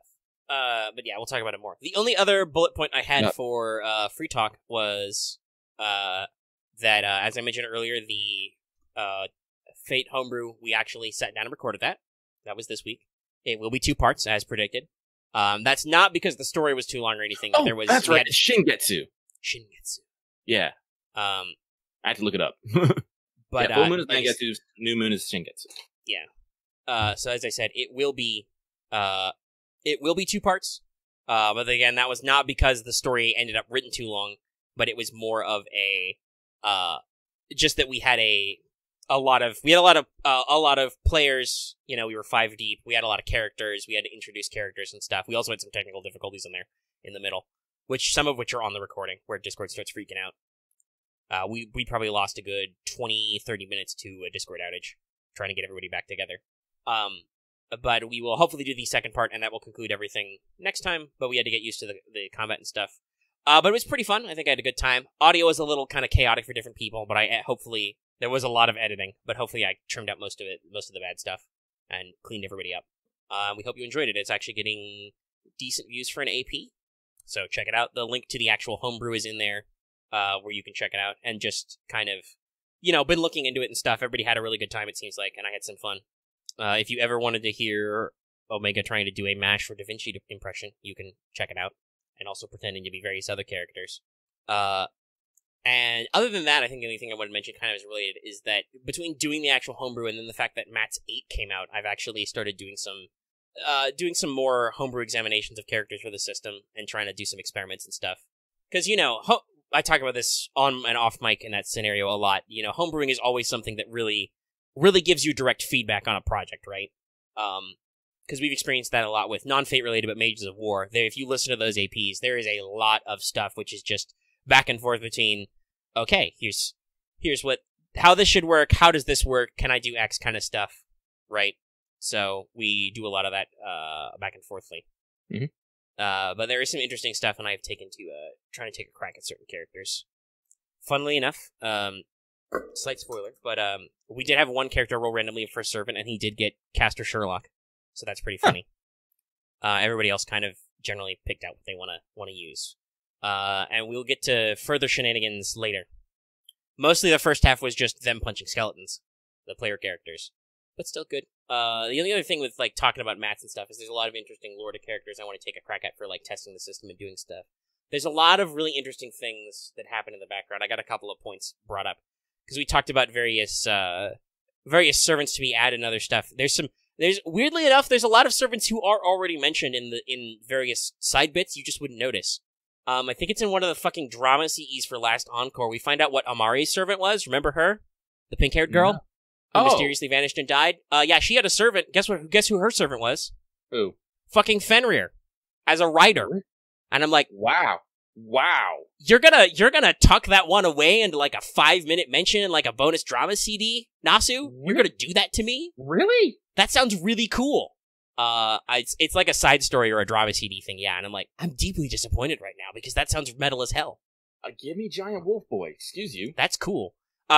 He's also a writer, so I'm like, okay, that's pretty funny. They just, yeah, if you're literally a giant beast mount, you can be writer. That's funny. Sure. I mean, it's fucking Fenrir. I don't know. He didn't win in Last Encore. I think he had some rules and stuff. Probably. Will Fenrir be divine? Yeah, probably. Yeah. Semi-divine. Child of Loki and whatnot. I don't know how much, though. That's kind of like a Medusa type situation. Mm-hmm. Or even our boy Asterios we mentioned. Natural demon. But there are a lot of fun stuff. I've taken a crack at because Lady Murasaki's notes are out of Matt's. So I took a crack at statting her in the system. She's got some very fun stuff. Not all of her noble phantasms are utilized in-game. Of course. So her diary is actually a noble phantasm. It's not a skill, but it's very fun. It's her diary, and she literally keeps a diary when she's summoned of her actual things that happened to her while she's summoned. And by going back and revising the diary, she can make stuff unhappen. That's terrifying. I'll just pretend that didn't happen. Scratch it out. She can cancel a certain amount of damage and injury. She also has the primary poem, which is her noble phantasm, is from, I think it's part 9 of the Tale of Genji, the Hollyhocks. I don't remember the numbers very well. But it's the poem Genji gives when his wife dies in childbirth because of a curse, which is a very, very famous moment. It got turned into no theater. But it's basically a poem where Lady Murasaki laments your fate and you die, just because it's a curse. Mm-hmm. But she has a second one, which is actually, I believe it's the opening poem from the first volume, which is actually a healing and barrier type noble phantasm, which buffs everybody, which is cool. I love Murasaki. But her mats also contain some interesting notes. She's got some notes about Abe no Seimei, because he taught her some Onmyodo. Oh yeah, probably because she wanted to write a book about it. That's a very fun note in her version of the curse skill. It's called Curse Poem. It says that she practiced, she's the kind of author, basically, who studies magecraft to write about magecraft. Mm-hmm. So she's not super good, but she knows some things. It also mentions Ashia Doman, who she would have met the quote-unquote real version of him. Yep. But it also, in addition to Seishanagon, obviously, and no, their character rivalry is about what you'd expect from their character designs. Lady Murasaki is just kind of quietly, don't like that one. And Sei's just like, woo, whatever. I'm cool. Have you seen me? She's sparkling. She's literally Kira Archer. Did she get to meet Raiko and... Yes, she has a note for Raiko, actually. Awesome. Respects her a lot, I believe. Also has some notes for Shuten and Ibaraki, Really? which is just because they're big, scary, famous Onis, so she's actually kind of worried about them. Well, yeah, like, if you want to put that together, because Abe no Senmei was the one that basically told Raiko and Golden where Shuten Doji was. Therefore, Shuten Doji, Ibaraki, Abe no Senmei, Murasaki, Sei Shonagon, and Murasaki were all alive at the same time. Yeah. It's a little crazy to think about. Yeah, we're building a huge cluster of related characters. Mm-hmm. Let me actually pull out her list of, because Abe no Senmei, further cementing the fact that he's probably going to show up.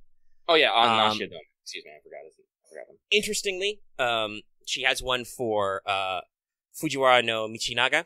Oh, well, yeah, of course. But that's interesting that he actually gets a note in a Fates match.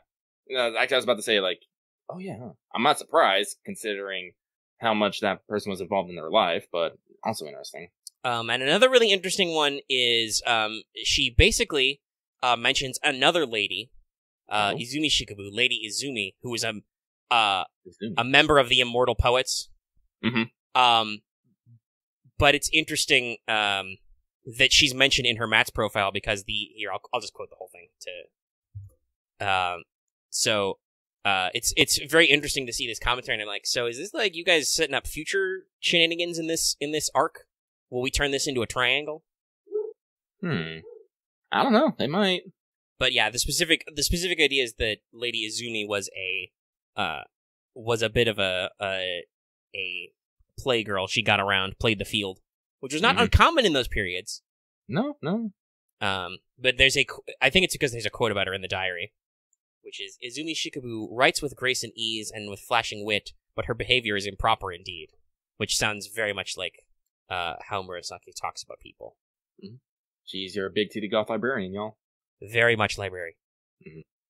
Also, interestingly enough, I don't think any mention is made of her daughter, but it does mention in her Mats profile that she was married and that she didn't really kind of start doing her great works until after he died. So they acknowledge that she's a widow, which is, as we know, very unusual for Fate. Usually they don't try to imply that any of your waifu characters might have accidentally touched another man because shitty otaku culture. I'll throw those hands. Yes, Raita actually talks about her 12-layer kimono. Yeah. It's got Raita's design notes. It's great. Raita, as I said, is a design mad lad. There's a lot of really fun profiles in there, and that I'm gonna probably adapt to the rules and stuff and give inspiration. But it's really fun. I really wish they bring Mats to US. Yes, again, we've talked about this. Aniplex. It doesn't matter who. Just cement that publishing deal. You could. I know it's awkward, but you could literally find people in the fandom to pay for it. Like, you would obviously have to pay them, but you could find translators in the fandom to pay for professional translations of this shit if you need more people. And that's how you got Albert! Fuck! Right, exactly. And hey, guess what? They will sell. Like, no shit, they'll sell. Like, you're already making a killing on imports, I'm sure, just for, like, concept art and stuff, for the handful of people who can read moon runes. You actually publish this shit in English? Well, I'll tell you that it might take me a while, but I'd buy 8 volumes, even though they're hardbacks. They're really neat. The Fate materials are really, really cool and inclusive. Mm-hmm. Though do also be unaware for spoilers. I don't think any of the new ones from 8 are very well. Some of them are. I read King Proteus, and I was all like, "This child's adorable." Yeah, I linked that one. King Proteus is very interesting and deep. There are short run profiles for all the crypters, and I think it has like, I'm assuming that section in 8 has their design concepts, like, because it's translated, but I'm assuming it has like their concept arts. But they're very short. They're like literally their vital statistics, a brief note of their character and stuff. Actually, this is a good time. Let's read some interesting crypter facts. Kadok is from Poland. He's Polish. Okay. His talents are anti-beast magecraft and wilderness survival. That's funny, coming from a guy whose name is literally fucking Wolf Country. Yeah. He likes modern music. He dislikes talented mages, and a specific note, complicated feelings for the rest of his life, Sarina. Oof. So they got kind of different stuff. Ophelia, the next candidate, is actually German. Okay. It talks about her. She's got a lot of talents in spiritual evocation and summoning, but also baking. Love that they added that tip. And her Likes appear to be sweets mostly. Wholesome. She's very interesting. I can't wait to get deeper into her. So Hinako, the lazy one, likes history, or has talents for history. I assume phytotherapy is something to do with plants, because I believe she was in the plant thing. But also one of her talents is feeding animals. She likes reading, and I'm assuming trekking is like hiking. But she hates crowds and noise. Fucking Pepe. Stillborn and unknown. We don't know where he's from, but his talents are love fortunes, shugendo, and dirty jobs. It's like, oh man, Jesus. Terrifying. He likes positivity, reconciliation, and Prince Charming. And he dislikes negativity, crows, and diets. Diets? Oh, he's, good old Paco. I can't wait. Oh my god. Whoa, Daime's got some interesting ones. His talents are astrology, astromancy, and high-speed incantation. He likes walking, fencing, and also baking, which is very, very funny. But some of his dislikes, like one, he's got failure caused by lack of information, interesting. But he dislikes thick clothing and alcohol. Oh my goodness. Beryl Gut is actually from Great Britain. He has talents in witchcraft, fashion, and gardening. I'm like, I can't 100% hate this guy. He likes pitiable people, but also interesting people, and he dislikes people having fun and people being boring. Oof. Wait. If he likes them both, does that mean they can't be having too much fun, but they can't be boring? Bear Good. Wait a minute here. I think he likes people who have complicated stories. If you're just being happy, that's boring, I think is what he's getting at. Mm-hmm. He may look thuggish at first glance, but he's an understanding gentleman when you actually talk to him. Like, is he? Is he? And oddly enough, David Sem Void is from America. He was born in Nevada. His talents and dislikes are both nothing in particular, and he likes unique people, so that's a weird one. That's gonna be a weird one we see later. I love how Peppercino, he's a mystery wrapped in an enigma, but in a fun way. Like, that's the whole joke. And then David is just like, I am the true enigma. And you're just like, he's just like, yeah, I just wear like a sweater vest and a leather jacket. And I'm like, what? Like, What are you? I'm super sus at Daime now from the little that I've been seeing of Daime seems like he's going to be an interesting and complex character. Yeah, because he's the boss of our enemies, but also he's not a complete asshole, right? I'm pretty sure I'm not going to hate him at the end of Olympus when I get there. I have that feeling. Yeah, I don't know how many of these. Most of these people, like, other than maybe Beryl, who we've already discussed, is kind of a scumbag, but also, like I said, he seems like he's gonna be the likable sort. Like, it's gonna be constantly running that line of, like, do I really hate you, or are you still fun, right? But a lot of these characters are very interesting. It'll be very much interesting to see them. But David is just literally an enigma. They will reveal nothing. Like I said, no one telling me, but I'm trying to, like, I'm wondering if Odaime is going to try to pull the double cross on the alien god, and that's going to cause some fucking shenanigans. By the way, Benny Enma has stat lines in the mats. She's in the mats. Mm-hmm. It's fun. It's very long. Oh, are there any? Actually, hold on, let's double check. Are there any interesting characters? No, it's all ones she's known. Connections to Tammo. She talks about Tomoe and Suzuka. Ibaraki. People she's taught to cook and people who want to eat her cooking. Toara Toda, the rice guy. Cheat! She talks about Fion because he appears in the event, and she also has a line for Sasaki because Sparrow and Swallows. Sparrow, deviant hentai. Yes, very very fun stuff going on. Jiniko's have been translated too. I have not read Jiniko's. I'll link them into the not like it. Magnanimous Statue God. It's the skills are a little ambiguous.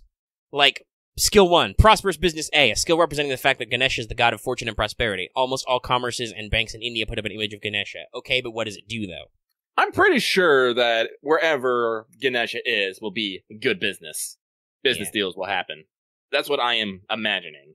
By the way, you may want to skip the roll-in-game segment, because that's about their story roll, if you don't want spoilers, but otherwise you can probably get through most of the stuff. Okay, rolling... let me see. It's called roll-in-game. That actually talks about the Oh, okay. That's actually talked about their story role. Okay.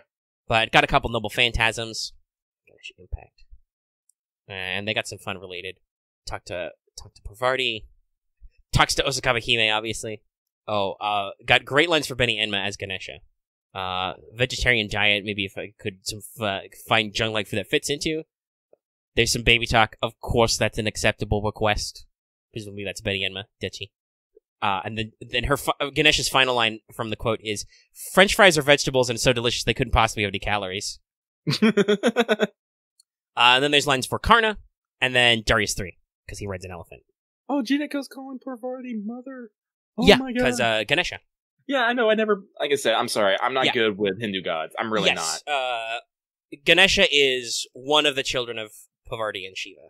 And it's actually why he's got an elephant head is kind of a sad story. So Pavarti went to bathe, and after washing herself off, created Ganesha from all the stuff that got washed off. Oh, and that's why the line is, but the filth on your body is not really okay as material to build a sun. Yeah, and then she put Ganesha to basically stop anybody from coming to peek in or on the bath. Well, obviously, her husband was like, yo, dog, I want to go see my wife. And Ganesha was like, nah, dude, I'm the god of obstacles, you're not allowed. So, not knowing that Ganesha was their son, he just whacked off his head. And then Pavarti was like, dude, the fuck? And he was like, sorry. They brought him back to life, but they couldn't find his regular head, so they had to stick an elephant on there. And that's why he's the god of obstacles. It's very interesting. It's very, very silly in a weird way. Like, it could be tragic, but also it's silly. Like, fucking, but B2 Dubs, Mara has, and Kamamara and stuff like that. He's got some, the Kamamoto Sakura ones in there. That's funny. Yeah, I read the Kama one. But that's another almost funny anecdote where to defeat an evil Asura, Shiva and Pavarti have to have another kid who's, like, super strong.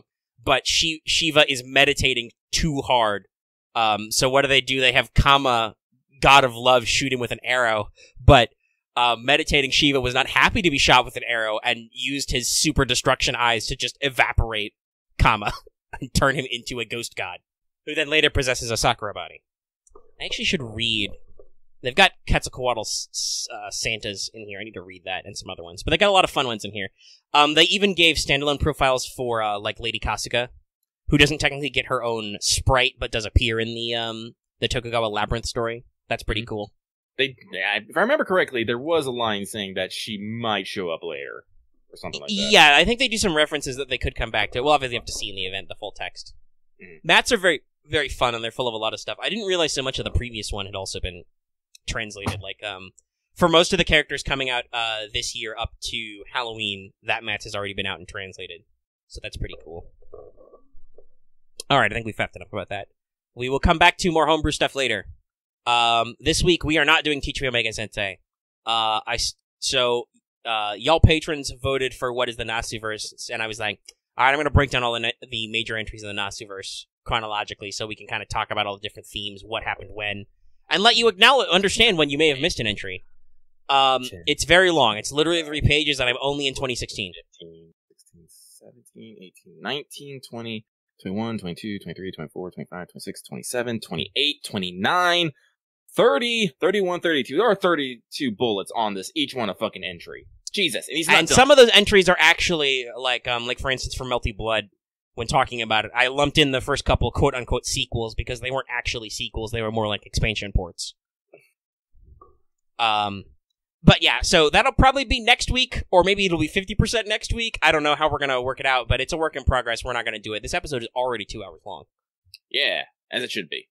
So it's just like, yeah, no, it's long. But there are probably, there's even a few things that I forgot that were on this list. So there will be some interesting stuff to cover and kind of talk about, and a lot of stuff which is still interconnected and still very interesting to talk about. So we'll get there. We'll leave that open. Next week obviously, the stream at least will have happened, so hopefully we'll know who's going to be in it, but maybe it'll even actually have started the Fate Requiem collab. So that'll be a good one. Kogetsukan the story will have concluded, I believe. When's that actually? Yeah, you can do all the quests until the 2nd, but I believe that this will definitely be past the culprit, and I think there's only probably a couple entries past that, so, the story should be done, and you should be able to collect all your rewards. That's a big deal. And then 10 million will have actually started. Will it? Yeah. Okay. It starts next Wednesday. Yeah. So we'll be able to talk about how many things have gone with that. I think that's everything. Just to keep the timing, because I think it'll be starting that next week somewhere. After the hunting quests, I said before, we'll probably do Guda Guda 3 pregame next week. Mm-hmm. And obviously that means you should keep your eyes out for any wanted videos related to that. Those will also probably be shot in the coming week. Whether or not I release them on the times, we'll see. But I like to spread out my work so I don't have to do all my stuff in a rush. Mm-hmm. I think that's everything I got to talk about in the show. Lucky, you got any other thoughts or things you want to go for? No, I think I'm done. Okay. Like you said earlier, keep an eye out for a new mailbag this week. Other us content you should keep an eye out for. Obviously, well, it's not recorded yet. We'll presumably, unless something happens this Wednesday, we'll be sitting down for the back half of that AP session, so you can get the other half of that homebrew if you're interested.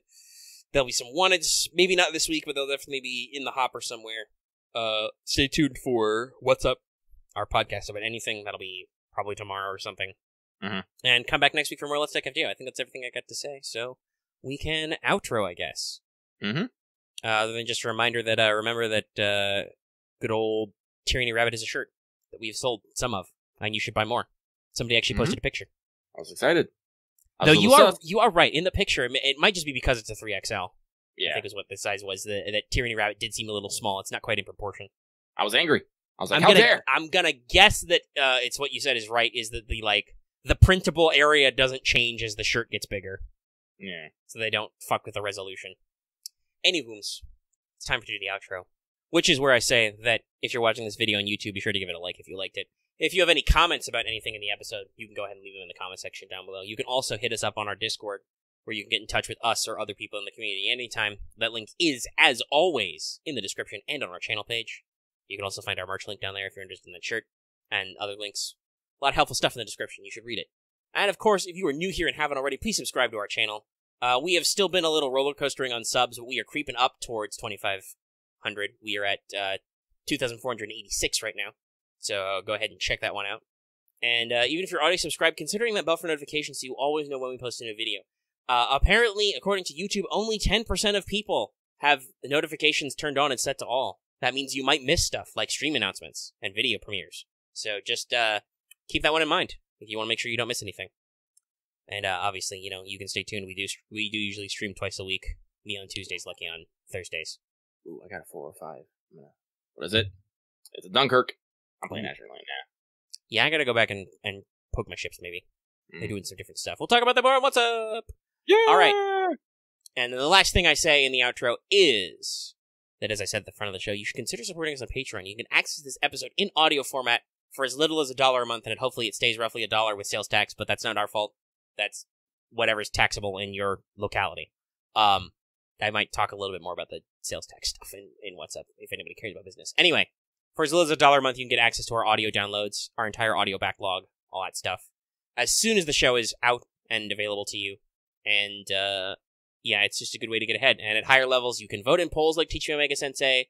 You can get access to videos early. You can listen to the show live, get shoutouts, all kinds of fun stuff. And, that's about what's I got. So, it's time to meander on out of this show. And I gotta go find some dinner. Look out. Dinner bomb!